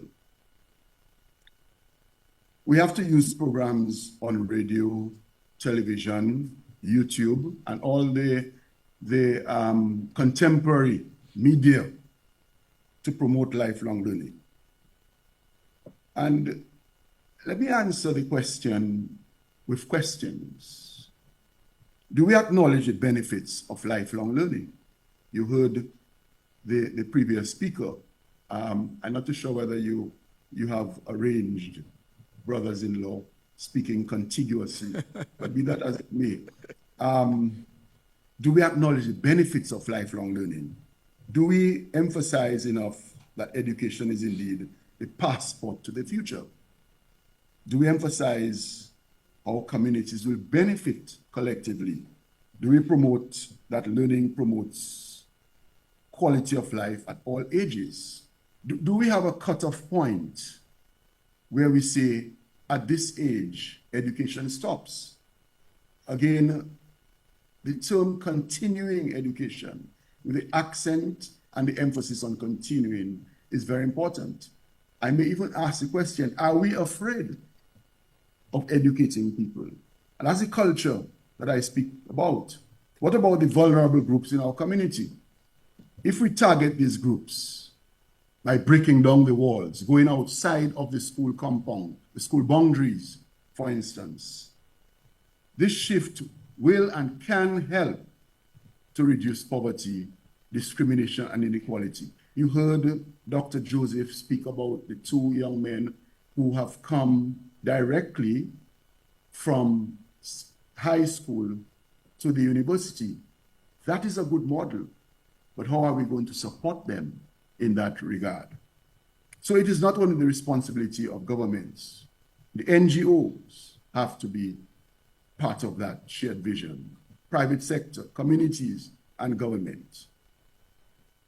We must engage the parents, elderlies, or the elders of our society, the local businesses as partners, involving parents, for instance, in school activities and projects. For example, a teacher could bring in a guest speaker, and we're talking about simple matters, as Dr. Larrock says. We start from small, one cocoa full the basket, okay?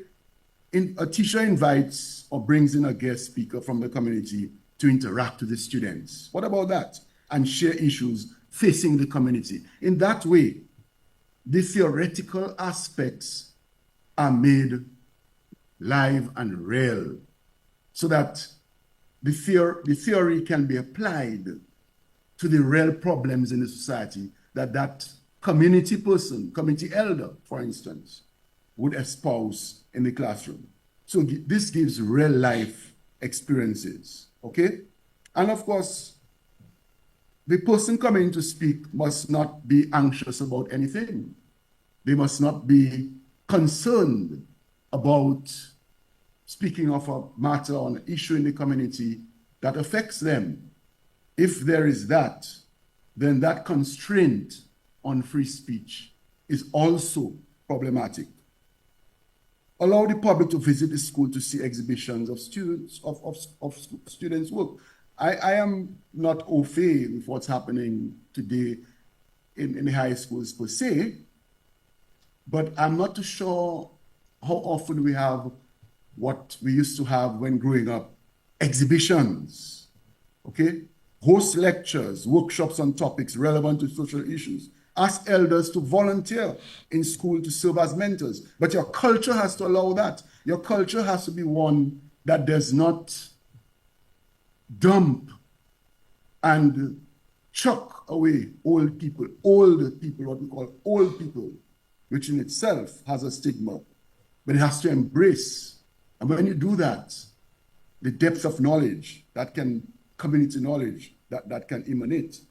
Ask business leaders or parents or former students to share their expertise by organizing and sponsoring evening classes for adults.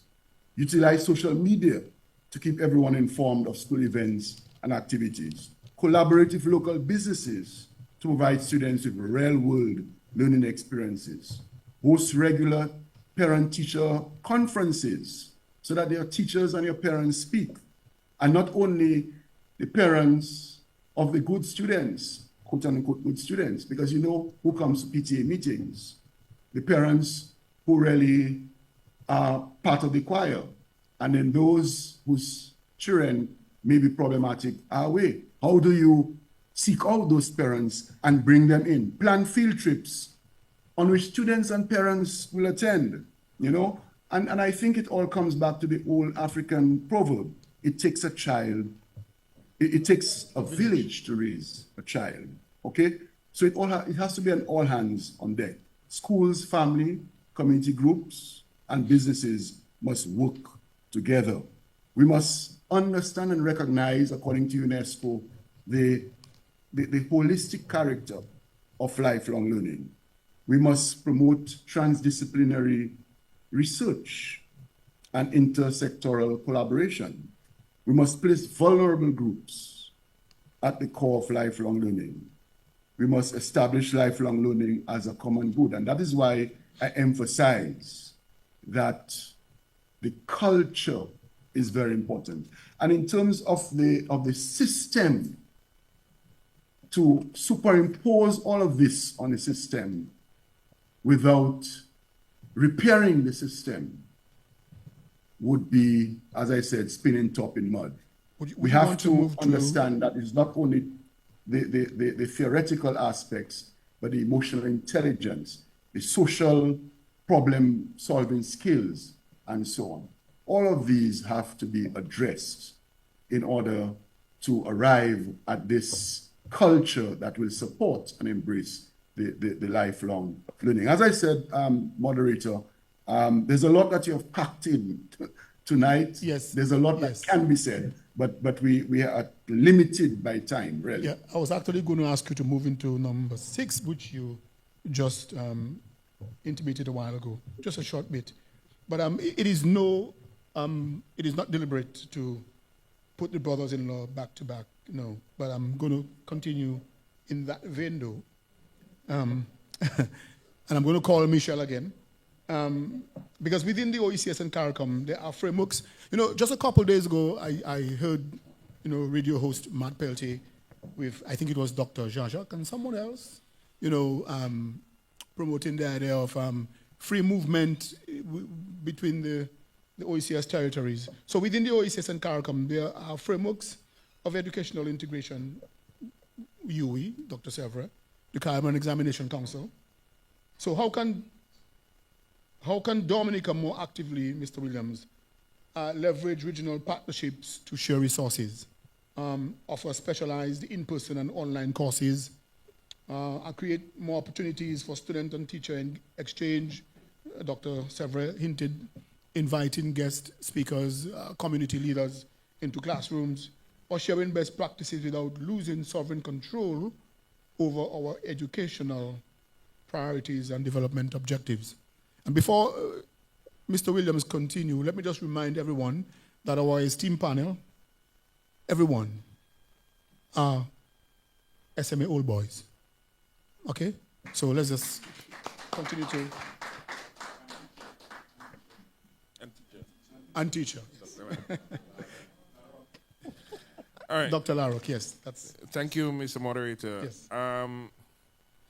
For Dominica to more actively leverage regional partnerships within the OECS and CARICOM, it has to do so by adopting a strategic, multifaceted approach that aligns the national educational priorities while maximizing the regional benefits. And let me just put on the table some key strategies.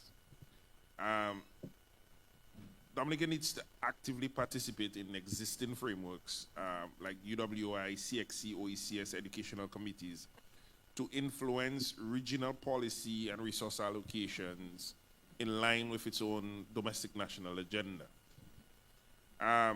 It has to establish cross-country digital collaboration hubs for its educators, its students, its administrators to share best practices and develop joint projects. It should collaborate with regional institutions to develop and deliver specialized in-person and online courses tailored to Dominica's needs, utilizing regional expertise and resources. Set up regional centers of excellence in fields like sustainable agriculture, tourism, or renewable energy, leveraging shared resources and facilities. Dominica set itself up to be the lead, certainly in geothermal in the Caribbean, it being the first resilient country. There has to be ways that it can use those national priorities and leverage some of the benefits of the regional institution and resources that it can get from a CARICOM and from a University of the West Indies avenue to it. Facilitate teachers and student exchanges. Implement reciprocal exchange programs with neighboring countries focusing on cultural, academic, and professional development while preserving national educational standards. Use regional scholarships and funding initiatives to support exchange opportunities, increasing accessibilities. I heard some talk about how do we support people. That doesn't necessarily have to be only within the Dominica context. That can be expanded out. Maybe another island has that opportunity or that set up already, and we have to find ways to tap into that or to copy and paste it. Right? There's nothing wrong with that. And that goes into developing joint resource pools for shared access in terms of technology, infrastructure, teaching materials, and research. But we have to maintain our sovereignty and the alignment with national objectives. I'm very passionate about all the fancy things that we want to get into, but how is it applicable for the national agenda currently, short term, and forward? Yes, robotics is good. Yes, AI is good. And we need to learn those things. But we have to get to the point where, we can recover from a natural disaster with domestic talent without having to import it significantly before we can deal with putting a robots factory in Maho, right? So we have to get there and align those things with the national strategy while still getting our students up to that level. Now, we have to advocate for flexible regional frameworks as well too. We have gone very far and done very well with the CXCs and the whole regional sit-in one exam for everybody at one time in the year. But we have to understand that different countries are at different levels of their development, and so maybe Michael can speak to that because he's on CXC. It must be quite challenging trying to structure an exam and teaching everybody from different backgrounds and different stages to sit one generalized exam for an entire Caribbean.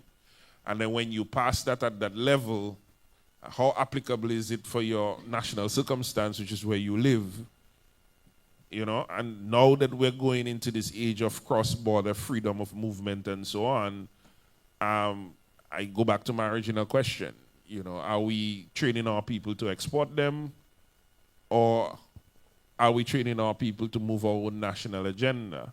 Because with the freedom of people are not going to come to a country where the agenda is not clearly set out for them with the level of education that they have, particularly when the domestically educated people are still moving.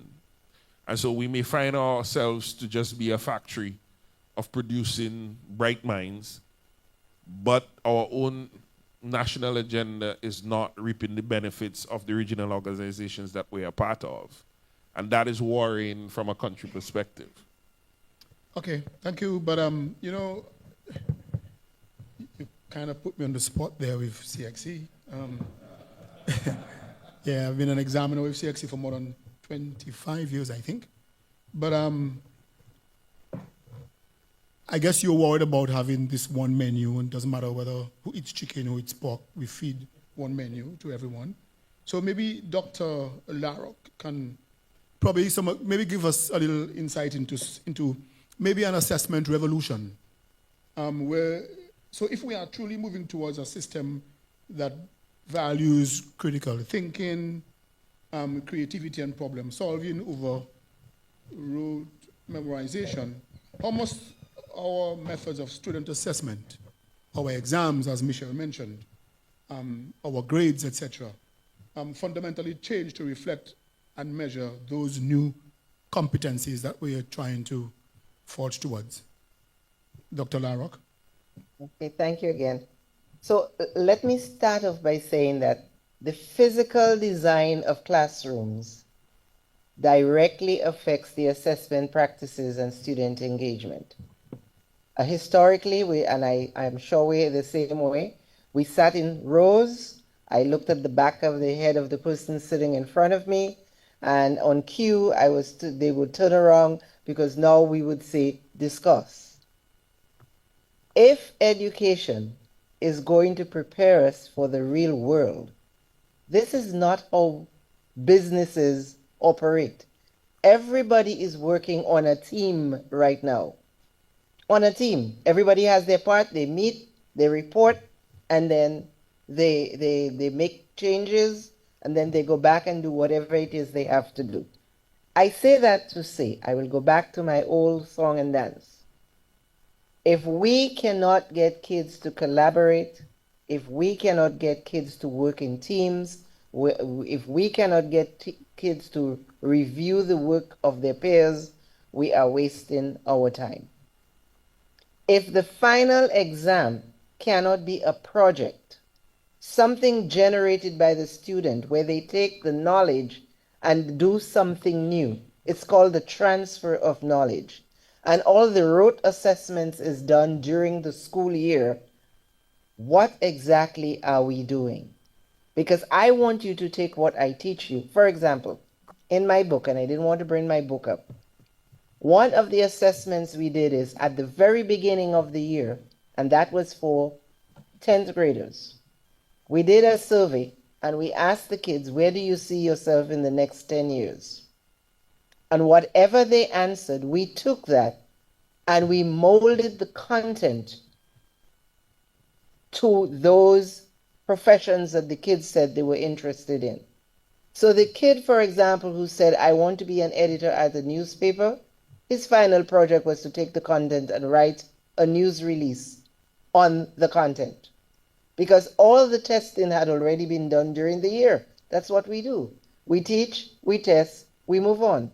So all that content is being learned. Now I need you to produce something at the end.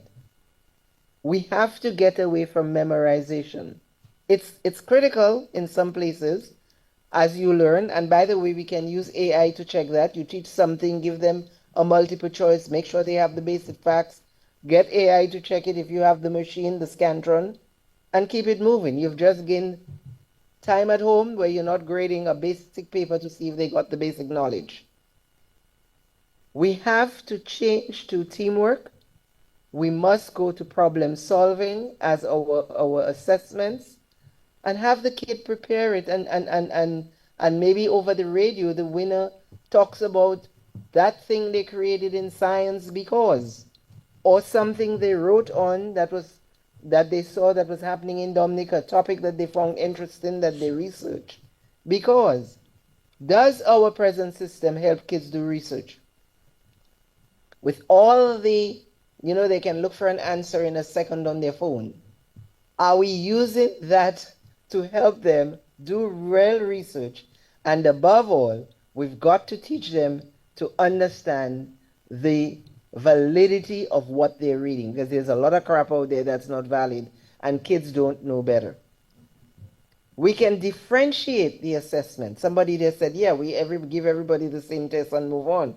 But you can't differentiate if you don't know what their interests are. Incorporate presentations. And one more thing, when we do the class work, allow time for revision and in-depth exploration. Now here's how we can use AI, because the common thing is, oh, they're going to write the essay for the kids. Don't have to. We can use, the traffic lights, red, yellow, green. Red means you're going to write my essay and use absolutely no AI. After your peers have given you some review, we're going to use green. You can use a little bit. Write your paper. And then green means you can use AI as much as you can, but guess what? When you turn that paper in, I want to see the paper you wrote, and I want to see the paper that AI produced. You give me 2 papers. And then we begin to talk about what changes do you see? Do you agree with the changes? Now you're looking at it from that perspective where you don't just take AI as valid, because we know sometimes we ask a question and we're not sure they understood what we asked, right? So that's what we would like to do. Incorporate presentations. Some of them are going to be politicians. They've got to be able to present properly. So incorporate presentations where possible as a form of assessment. We keep saying real world applications. Well, then have them connect local situations with real world situations and make suggestions based on the basic knowledge that you've given them. Here's a sore spot where we're going to need parents to help. Group grades will help because it will foster collaborative work. But I do know that when the group gets a poor grade because someone was slacking, parents will say, well, my kid should have gotten an A because they did their part.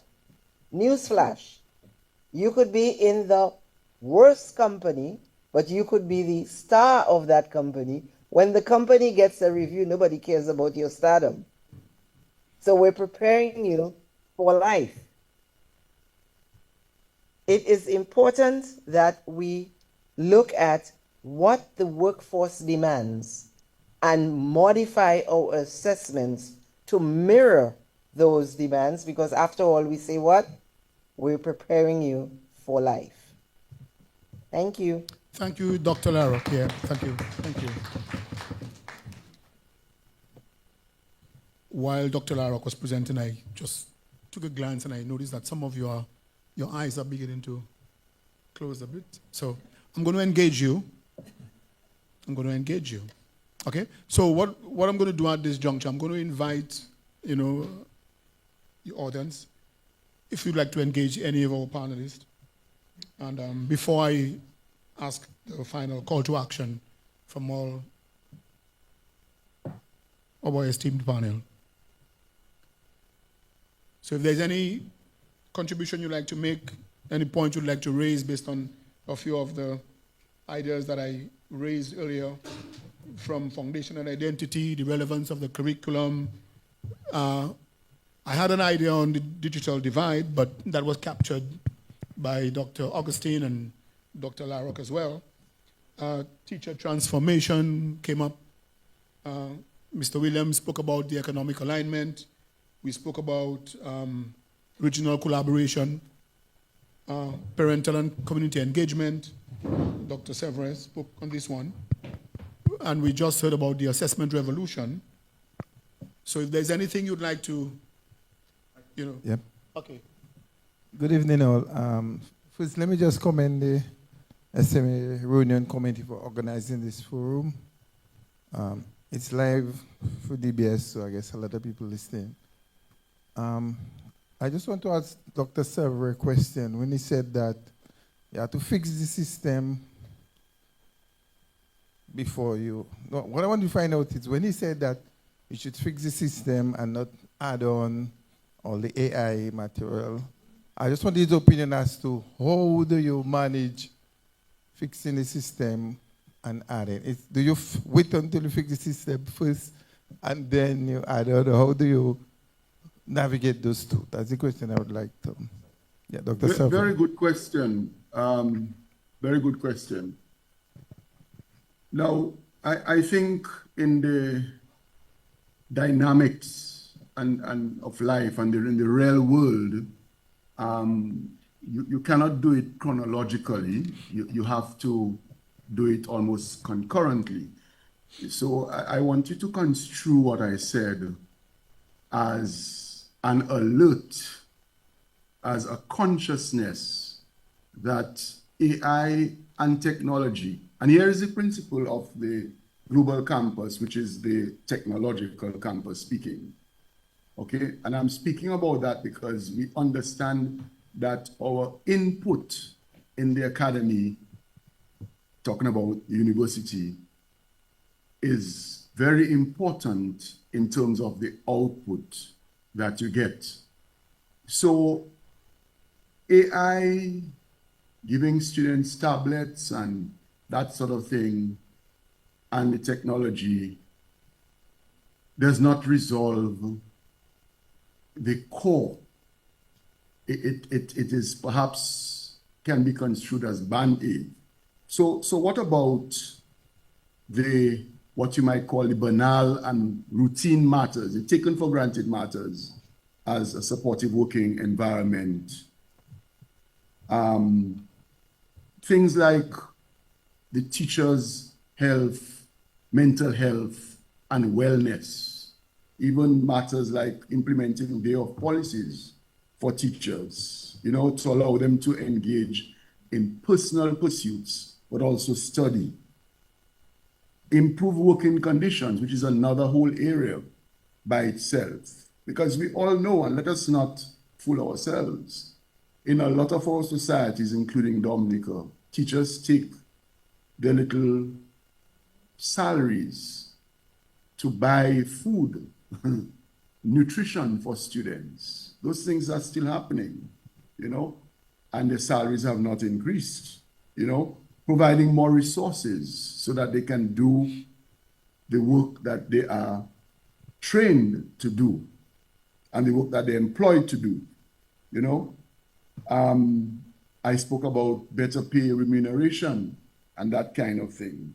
Opportunities for teachers to participate in decision-making at the school level. Allowing teachers to select strategies that they're most comfortable with, because they're agents, they're not automatons. They are human beings, okay, and they have ideas.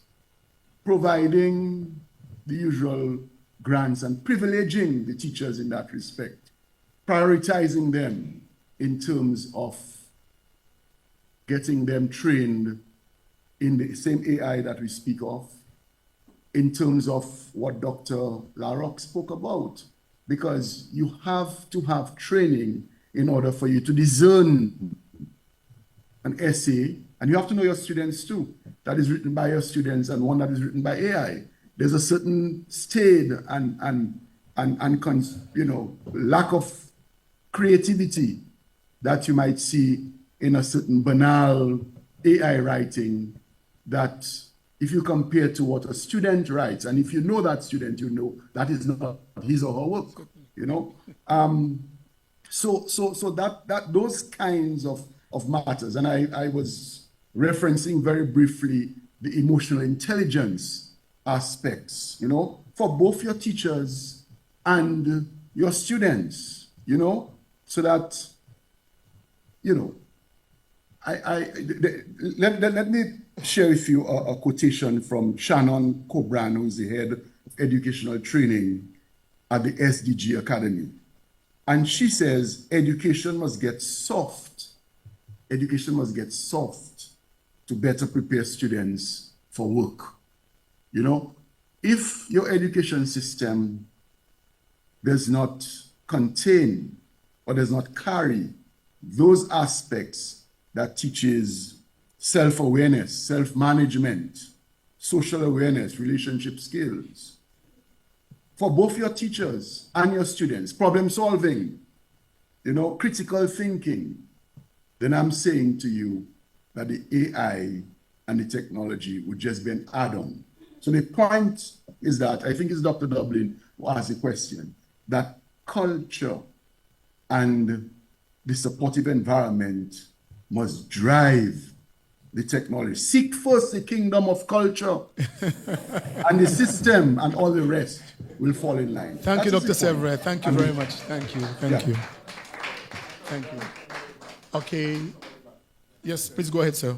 One more or just? No, go ahead. Go ahead. Oh, okay. I'm Robert Alexander, class of, I think that was the best class of 74. No, the class of 83 was the best. Oh, no. That's not what I heard. That's not what I heard. But anyway, my question is for Dr. Agustin.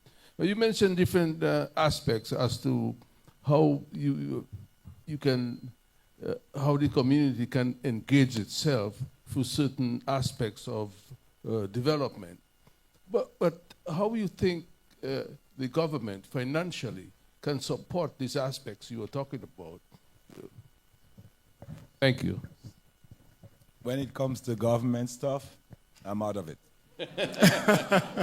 Especially in Dominica. I'm not blue, red, no.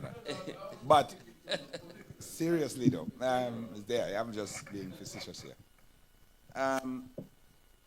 We know that government's role is very important in the direction education goes. We hear a lot of talk, I've been hearing a whole lot tonight about artificial intelligence. You're a bit soft. I'm not hearing too. Yeah. Oh, sorry. Can you hear me better? Yeah. Oh, that's better. Yes, okay. Thanks. So, we hear a lot of it. But whether we like it or not, that's where we're going. What we need to be doing, though, is and the government needs to lead that effort, but they need that expertise to guide them. Infrastructure development, digital infrastructure development, where we need to expand our internet connectivity.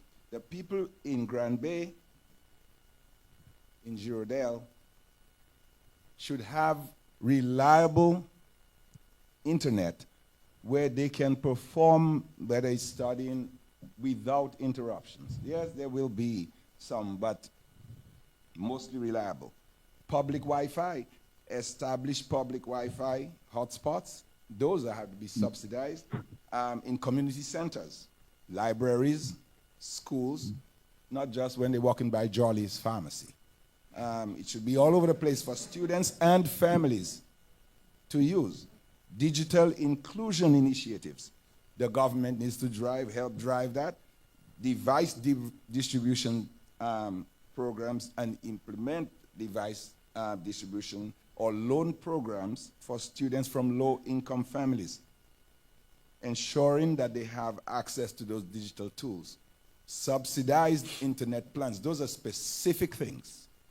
Smart and specific. S-M-A-R-T. Measurable. You can use those. Subsidized internet plans for those low-income families. Digital literacy training programs. A lot of the people in Dailies, they don't know how to use those phones. They really don't. Okay, yeah, well, I would, because I understand them well. And it's all over. When I say that, it goes all over. I'm just kidding. I know. So AI seems to scare people, but if we need to embark on an AI literacy program where people can understand what it means and what it does. Teacher training, provide these educators with professional development opportunities to learn about AI and the emerging technologies that are coming with it. Personalized learning, leverage those AI adaptive learning systems that are already there and are being used in places like Harvard and Yale.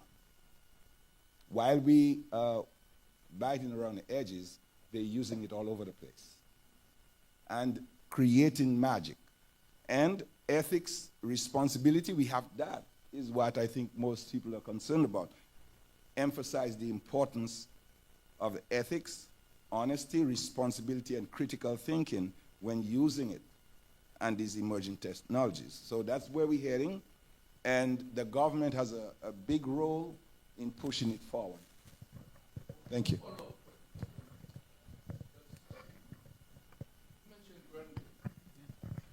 How did you know I was from Granby?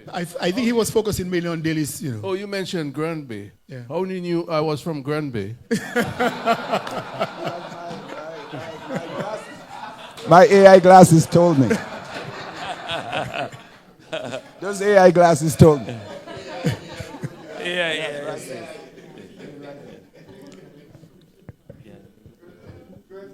Mr. Tavernier, I know, I know we're talking about advanced education here.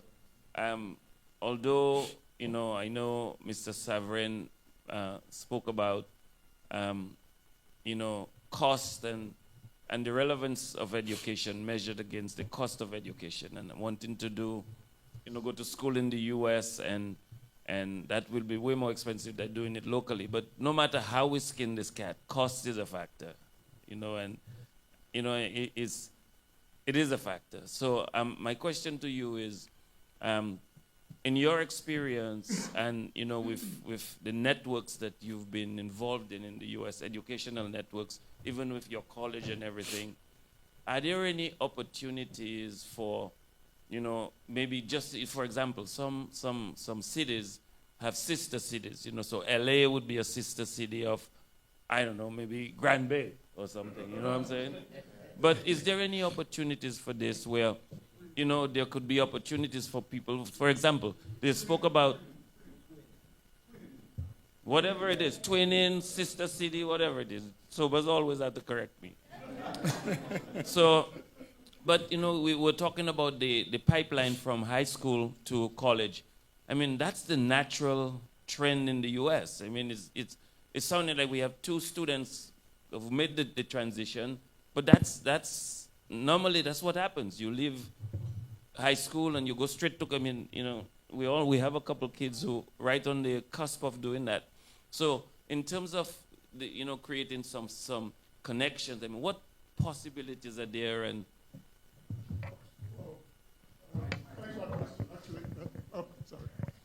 thanks for this question. Actually, when Dr. Severin was talking, that did cross my mind.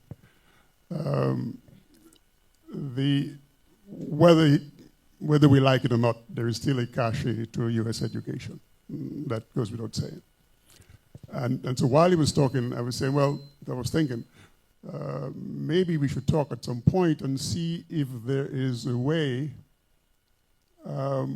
where we can utilize certain courses, for example, from Rutgers University and UWI, and have students having a joint degree, a Rutgers UWI degree, which I think might have more cachet than just perhaps a UWI degree. I don't know. Again, these are things one could explore.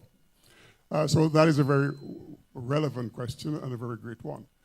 Indeed, we partner with community colleges, and what we tell the students, okay, why don't you do your first 2 years at a community college? We'll accept those credits.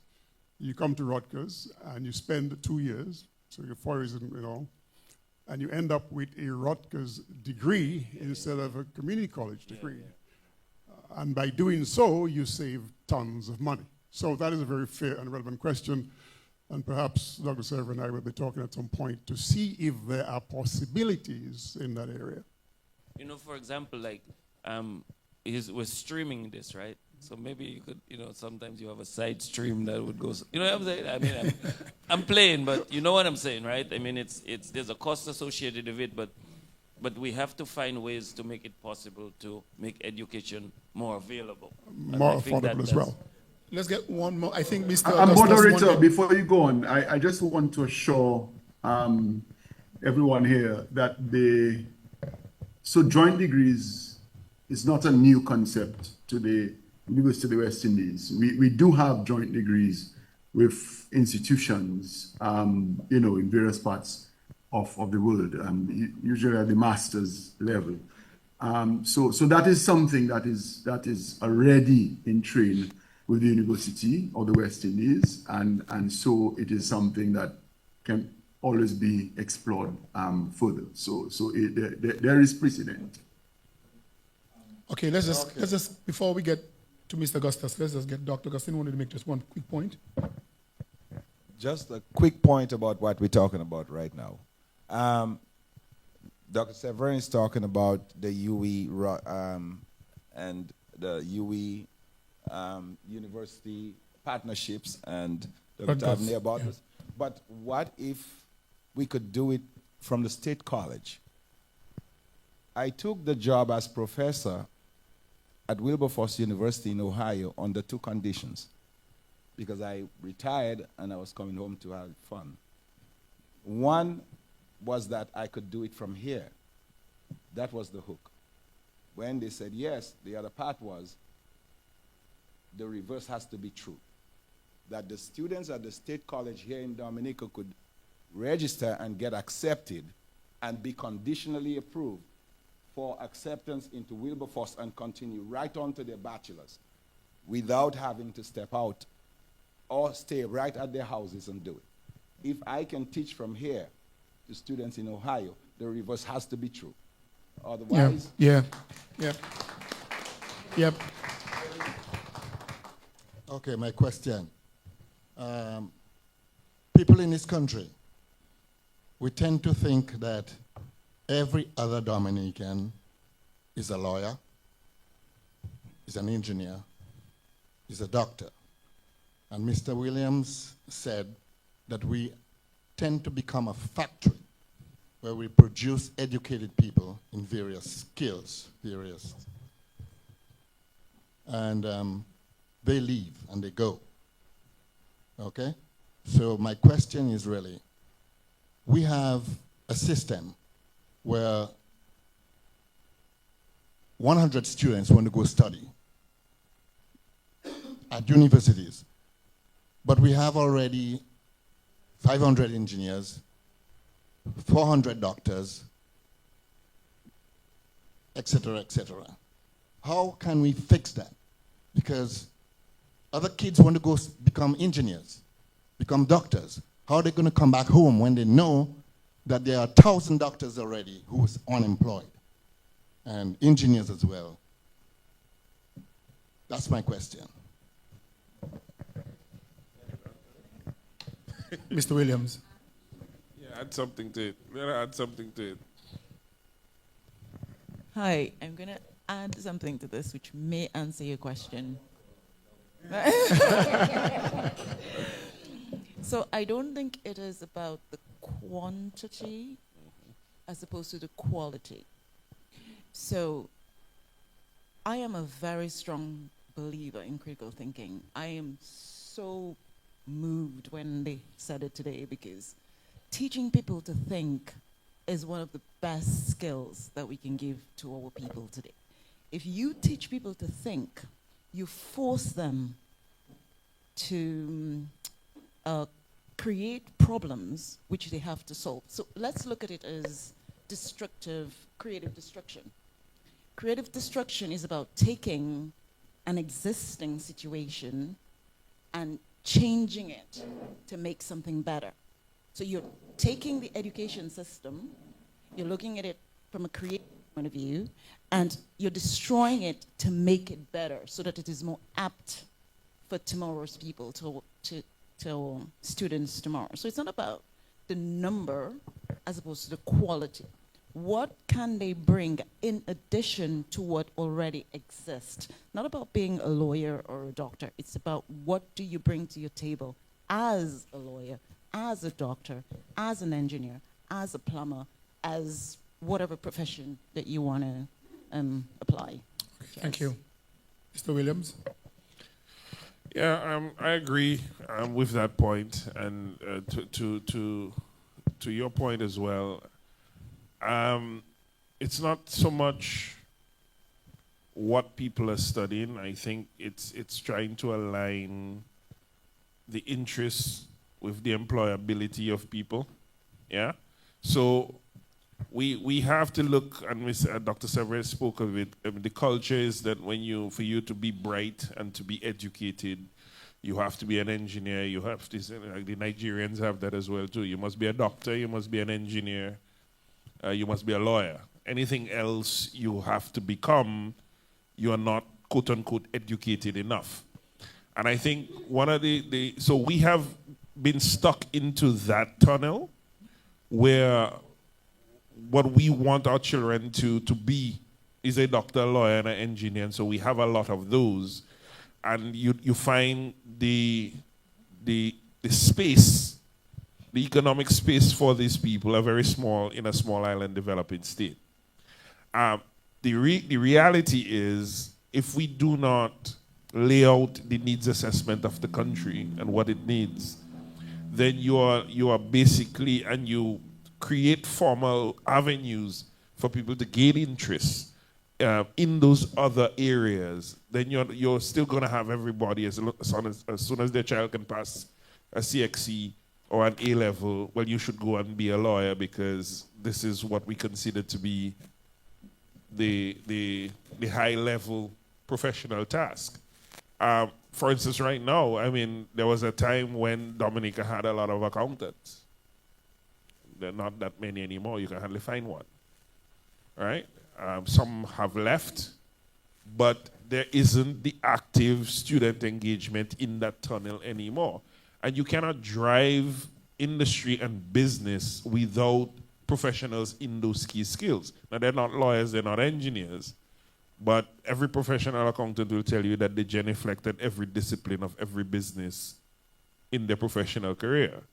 And so I think what we need to do is to open the space to at the high school level to give students a broader vision as to what it is that they can be. Everybody wants to be a social influencer. Everybody wants to be a social media advertiser because that's what they're seeing online as a way that they can become employable and to make money. And so what we have to do now is to determine locally what are the areas that we need outside of doctor, lawyer, and engineer, and we do need those as well too, and what pathways can people go through. Like I said, you is the institution that is doing that heavily at their level, particularly for people in the workforce. But from the secondary education, it's still tunnel vision to pass CXC. Right? It's still tunnel vision to pass. You ask for formers. I remember when I was going SMA, Brother Jimin and them, we'd have sessions of what do you want to be and so on, and then you had to choose almost food from whether you were going to science or business. Most formers don't have a clue. They just want to pass the CXC and then they'll think about that after. Then I'm talking to young people now that want to go to university. They want to leave in January. What do you want to study? It doesn't matter is what I've heard. They just want to go to university. And so I don't think we have enough national conversation on what are we training our people to do and how are we supposed to create the industries for them to return to. Everybody's saying, oh, you send people and study and they never come back. Or there's nothing for them to come back to, like as if it's supposed to fall from the sky. We have to start doing it at a secondary level and opening up the opportunities. We're investing heavily in certain industries. For instance, I use geothermal. You're going to need mechanical and electrical engineers moving forward for the next 20, 25, 30 years in that industry. You have an airport that is coming. You're going to need aeronautical engineers. You're going to need air traffic controllers. You're going to need a lot of people that, okay, in the interim, you're probably going to have to import that based on where these projects are. But you have to build that into the education system so that that is a viable path for employment and for people can go to study to know, well, yes, I can come back and do that. Thank you very much. I'd like to get you home before 9:30. Yeah? Let's have one more question, and then I'm going to have a call to action. So let us take 2 questions. 2? I thought I was the moderator. I want to get you home at 9:30. Yeah. Moderator, can I say something? Yeah. Before the next question. Mr. Pinard? Yes. My concern is, like Yeah. most of us went to school and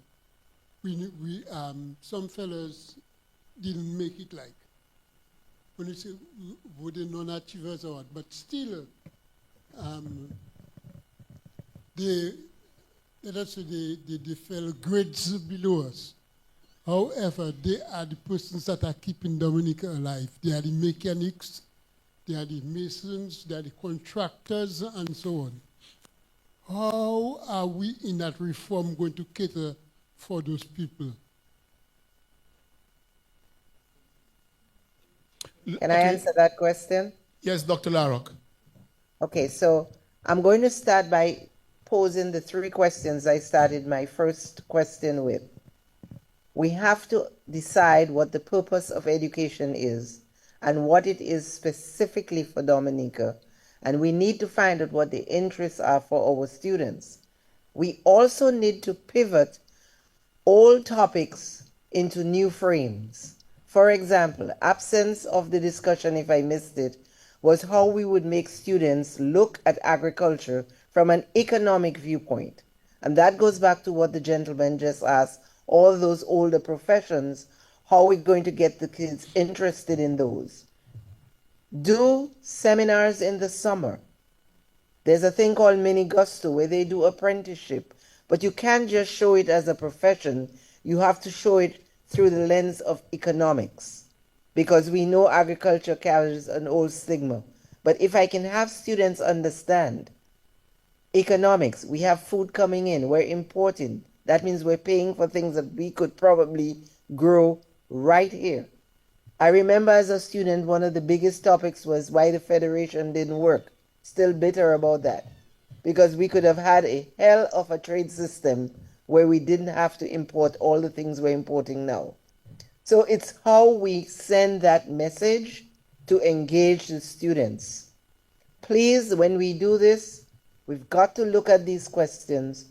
We've got to take years, maybe 1 or 2 years, to plan this out before we jump ship. Maybe 2 years is too long, but we can't go full steam without really methodically deciding what's most important, what can wait, and what it is we need to do right now.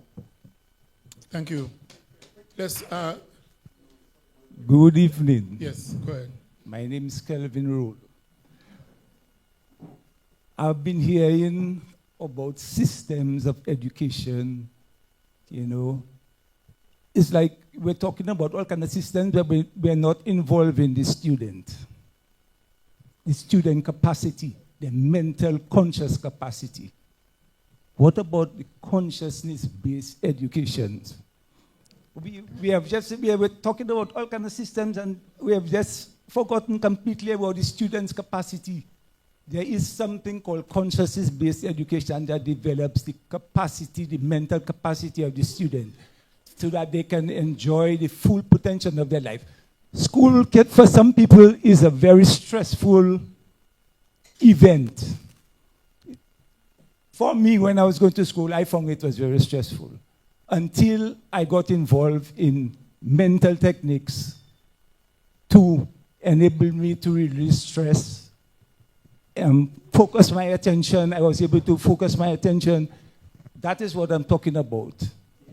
There's just no mention of that. I think it's without the student mental capacity,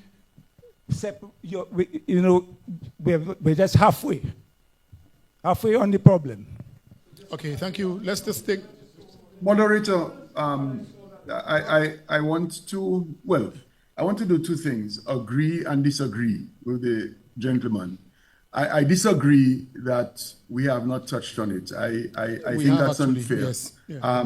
I spoke about the mental health and wellness of the student and the teacher. Yes. And that is the system I spoke about on which we build AI and technology. And also emotional intelligence is all what you're speaking of is exactly emotional intelligence. How do we get students to be self-aware, to self-regulate? How do we motivate them How do we treat them? Empathy.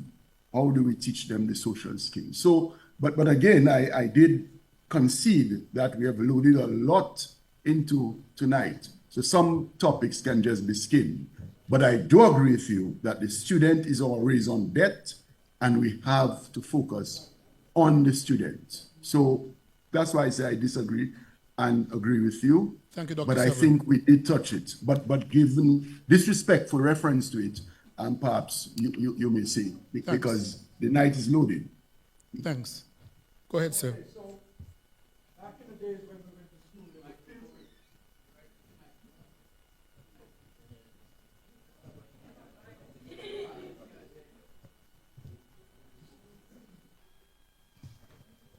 So a lot Is of someone students, speaking? I'm not hearing.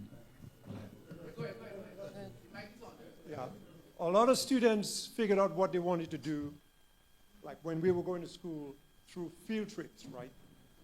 So, yeah, a lot of students figured out what they wanted to do through field trips. We would go out to different places, different businesses, and someone would go like, "Ooh, I think I like that." So I think that's one of the ways that you get kids involved in what's going on around them, so they can choose, like right at an early age, what they might want to do. I don't know if you missed it, sir, but Dr. Larocque and both Dr. Severin mentioned. Right. Yeah, they So, captured that. Yeah, yes. and I was just trying to add to what Kelvin was saying. Yeah. And I think that was really important. And critical thinking and analysis, like data, is really important for kids, because people, you might be able to teach someone how to do something, but if they don't understand what they're doing, they never get it. They can't Okay. fix anything. So Thank you. just an addition. Final question. Yes, Final, good evening. final. Good evening. We're talking about students here and students' well-being. A regional exam is being set on a public holiday, Pentecost Monday. You living in Granby, it's a big national festival for the village. Your son has 2 exams, you have people, family coming over to visit. Why is it in this day and age with the AI, exam cannot be scheduled to respect local culture, family, student well-being? Why is this in 2025? Exams are scheduled on public holiday with no transportation in place, no infrastructure in place to get students to the exam site safely and back. Thank you. That's not for me. That's not for me. That's not for me. That's not for me. That's not for me. But you would agree though that Pentecost Monday is it's a Catholic holiday, and it may not necessarily be a Catholic holiday in Belize or in Guyana. So we have, as you rightly said, we have varying cultures, very different religions. So it will impact a certain number of students, but not everyone. Not everyone. Yeah. Yeah. Yeah. But I want to move to the call to action. Okay? I want to move to the call to action because I promised you I'd like to get you home at 9:30. So finally, to each of our panelists, Dr. Larocque, Dr. Severin, Dr. Augustine, Mr. Williams, Dr. Tavernier, you have 1 minute. I think that's a little too long. So, so listen. So if you could champion just one single policy change or pilot project to be started in the next 12 months to set Dominica on this new education pathway, what would it be and why? Yes, we'll go with you. For me, it would be to have teachers go through change management training, have the community understand what the change is about, so that they can develop a plan where we look at the polarities and see what it is we need to stop, what it is we need to modify, and what it is we can embrace. And we need a year to do that, at least. Thank you, Dr. Larocque.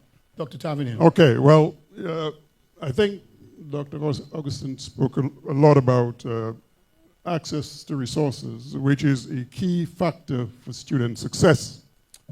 So I'm going to propose something that will provide the resources that you want. In addition, it will reduce congestion, And if it's going to provide the resources, it has to provide the revenue as well. It might increase savings.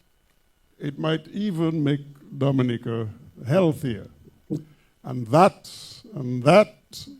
proposal involves having parking meters in Roseau. So you put parking meters in Roseau, then you have a revenue source to provide all the, well, not all, but some of the access to the resources that you want. So here it is. That is the government. Thank you, Dr. Tavernier. I want to save myself the headache of putting Dr. Severin and Mr. Williams back to back. You know, so I'm going to ask. So I'm going to ask Dr. Severin to go ahead, and then Dr. Augustine. Go ahead, Dr. Severin. No, it wasn't a complaint, you know. It was just an observation. Yes. I don't know whether I want to champion anything, you know, moderator. Championing things in Dominica has got me into a lot of trouble. But let me make, let me ruminate aloud, as it were. I think we're still in the realm of what Paulo Freire, in his classic book, referred to as the pedagogy of the oppressed. And that comes back to the gentleman's question about the student. The student is living in an authoritarian state in the school. Some Marxists spoke about the schooling society because it's so oppressive, and it mirrors the wider society where you go out there as obedient people. And I talk about being in trouble. And let us not be hypocritical, because hypocrisy annoys and aggravates me. As my father would say, it gets my goat. We speak about, and a lot of the countries are net exporters of educated people. You know, we have, we educate more than we can contain, because our systems, again, are not ready to absorb. But part of it is that we have not taught our people to think critically. So they think that the whole idea is to get a job in the bank, to get a job at Flow, to get a job somewhere in the private sector. Certainly not teaching. If teaching, it's a means to an end because the salary is very low. And that is the issue. We have to change those structures before we bring on anything else. And I'm saying that if you talk about championing a project, it probably could not take 1 year. It probably will not take 2 years. It is something that has to involve a mind cataclysmic shift. We have to stop treating our students like people, like slaves, you know? And that is what we do. We instruct them and they have to regurgitate. This is the same reason that I did not send my daughter after Convent High School to college. I sent her to Canada because I wanted her to get into an environment, and they had a good education system over there so that she could think. She wanted to think. She came home frustrated. Daddy, I cannot think. You know, I taught my social studies students to think. When you talk about democracy and electoral process, I taught them to think. Whatever they have become now, I don't take any blame for it or credit. That's the safest thing to do. But thinking, Dr. Irvin Andre taught us civics in high school. And SMA, again, he taught us to think. It seems that they have taken away social studies, they've taken away history. So teaching history, getting rid of that pedagogy of the oppressed scenario, teaching liberal arts, letting us know who we are. I think that is the project that I would champion if I were given the opportunity to. You, but it is Dr. Severin. long term. Yeah.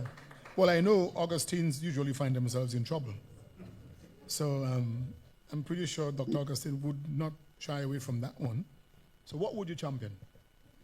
I would hook up with Dr. Tavernier and set that Dominica on a path, yes, from Dailies all the way through, with the infrastructure. Start putting in place the infrastructure, the digital infrastructure that will help these kids, the platform that you will need to build all these things on, you're talking about, you need that. Excuse me. Now, we're talking about critical thinking. The doctor of philosophy, that PhD, is not a PhD in something. It's a doctor of learning. Philosophia, 2 Greek words, a doctorate in the love of learning. And the thing that we forget, while we're talking about teaching children about critical thinking, we have forgotten how to teach them how to learn. Because when you teach somebody how to learn, after about a month of mentoring them, I promise you, you won't need them. They won't need you anymore. They will keep getting A's after A's because there is a simple way to get those A's. That was exactly what I did at SMA and all through. It is very, very simple. And it starts with that syllabus that we hand out. Because that syllabus tells the student exactly what they're going to be tested on. It is the professor taking that textbook, going through that, all these words in there, and saying, those are the things that I think are important to you. When you teach them that, and they match it with the objectives in the front of the chapter and test it with the questions, there is no way they won't get an A. So we have to teach them how to learn. The critical thinking part will follow. I agree. Mr. Williams.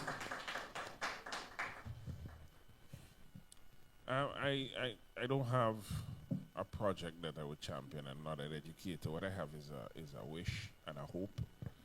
And the wish and the hope is that the architects of our national development at the highest level will build out the value chain to achieve those goals, all the way down to the education system that they foster.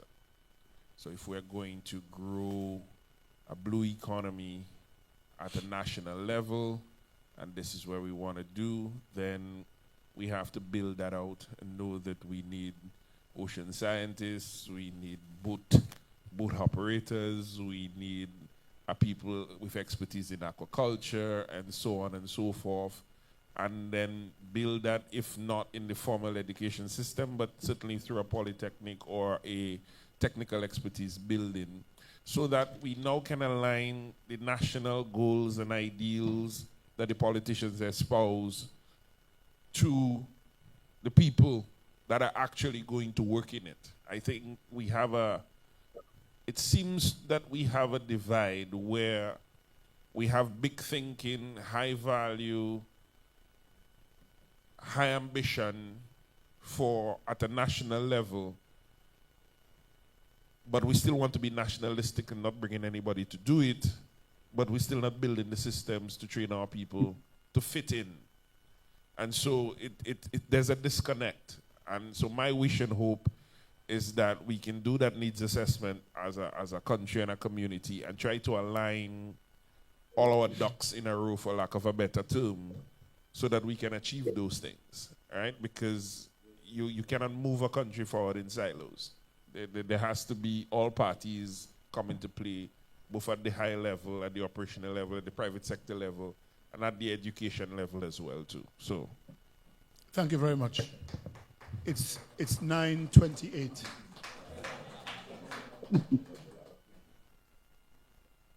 Dr. Arok was the first one who presented, yes. You know, you've been a great panel. Yes, excellent. Yeah. I don't know if the class of 74, 75, I don't know if Mr. Esprit Sobers, Alvin, I don't know if you are aware that currently our education system, I understood, is under reform or review. You know, we heard the Prime Minister, said, he thinks it is time to review it, and everybody was called to action to review. So I'm going to suggest that, you get maybe one or two of those guys, yourselves, and take that delegation up to Cornwall Street somewhere. Yeah, maybe you can take one or two of the questions. Don't say I wrote it. And see how we could get, some level of engagement, because there's a lot of food for thought that could probably fit into our current reform that is now ongoing. I'd like to thank you, the esteemed panel, for an excellent evening. And I'm glad my task is over. Thank you.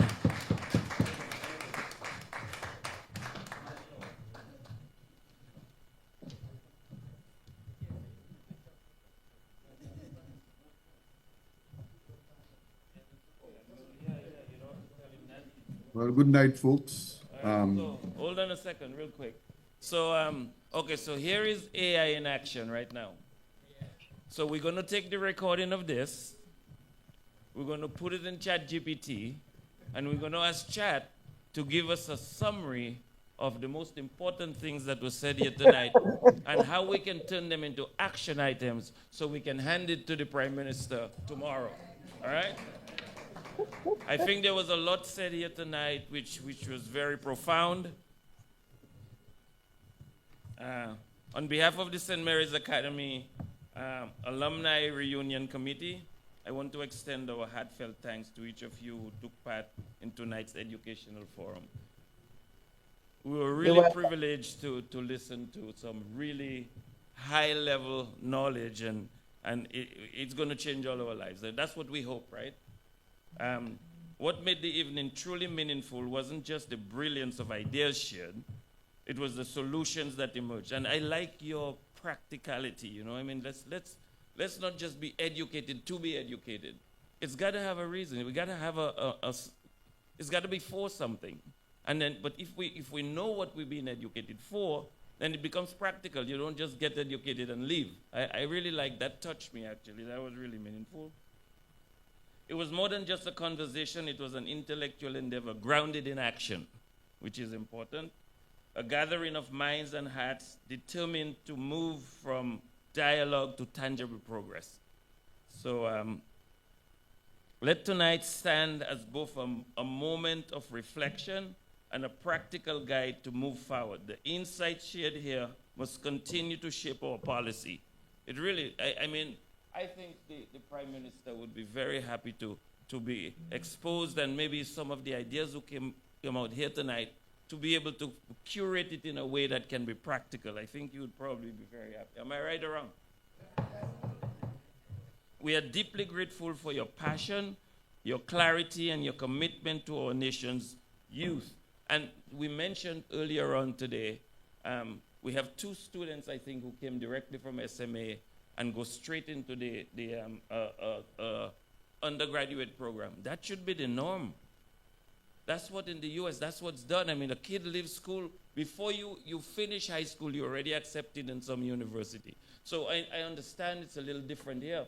But I mean, with long distance learning, with Mr. Augustine, Mr. Tavernier, and all their connections, I'm sure we can, and Mr. Savrin, right?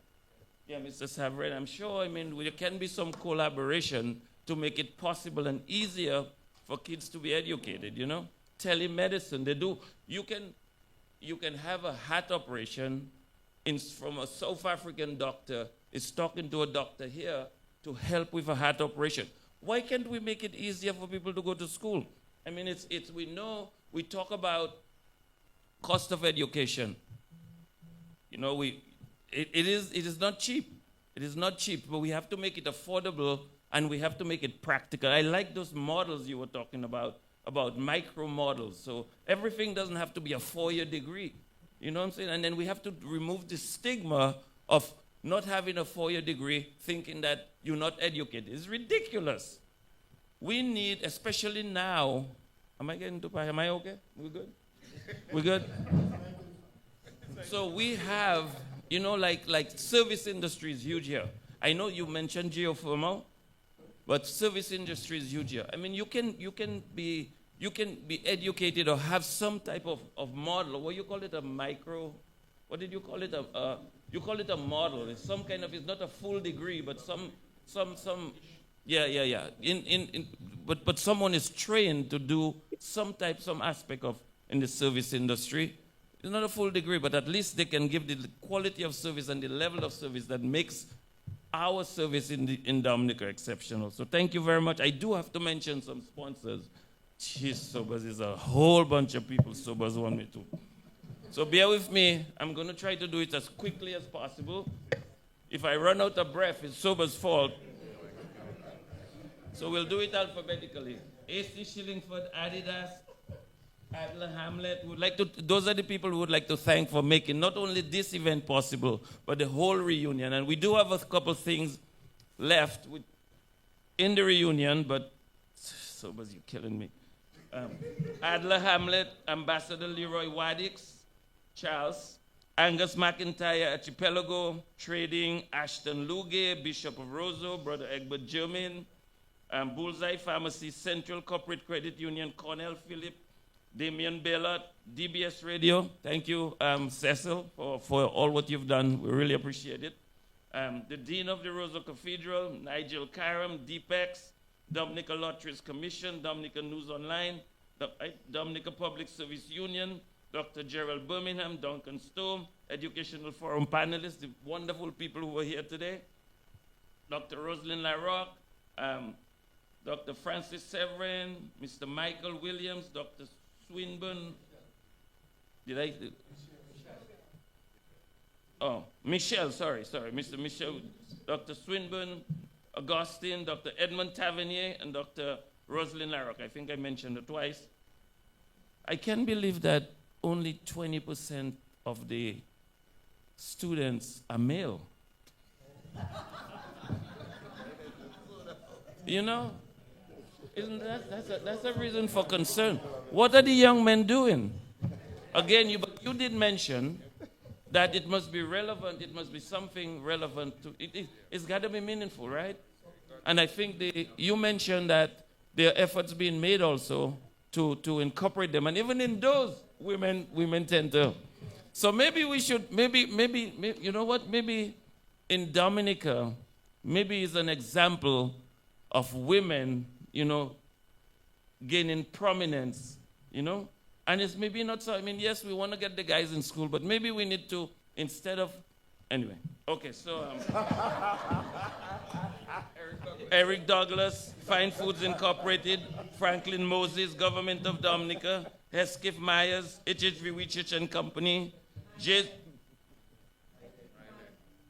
Hesketh Myler, Jizz Bookstore, Jennifer Fidel, Kyrie FM, thank you, Vanessa, Kenrick Jean-Pierre, Kervin Daniel, Lambert Lewis, Leonard Joseph, Lindomat Supermarket, Linford John and family, thank you, Linford, Michael Augustine, Michael Williams, and what's that?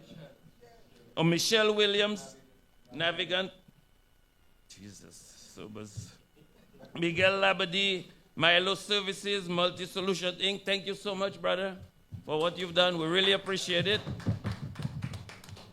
National Cooperative Credit Union, Optics, Sharp, Oswald, Bertrand, Patrick Henderson, Paul Phillips, and Oyo Construction. Principal and staff of St. Mary's Academy. Where is, she left. Yeah, Push Past 10 Media, Q95, Ray Harris, thank you. Rupert Sorrento, TDN Radio. I know we're broadcasting live on TDN tonight. Thank you, Sam. Thank you, Drago.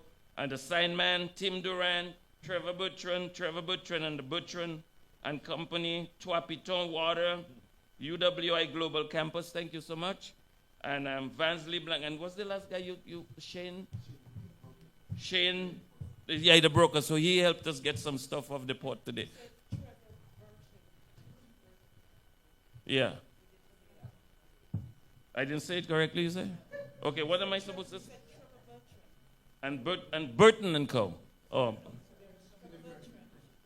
Trevor Burton and Co. Okay. So I know we have some English teachers in the room today.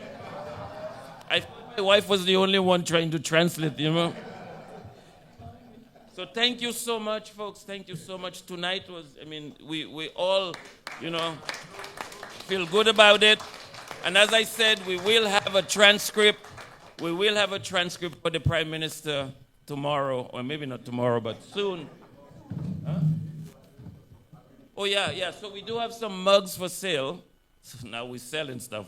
We do have some mugs for sale. They're $25. It's to raise funds all for everything that we do this week, folks. Feel free to contribute as much as you want, because it's to raise funds to repair the roof of the Egbert Jumin wing. SMA Alvin going to kick me out now, I think. Thank you very much, guys.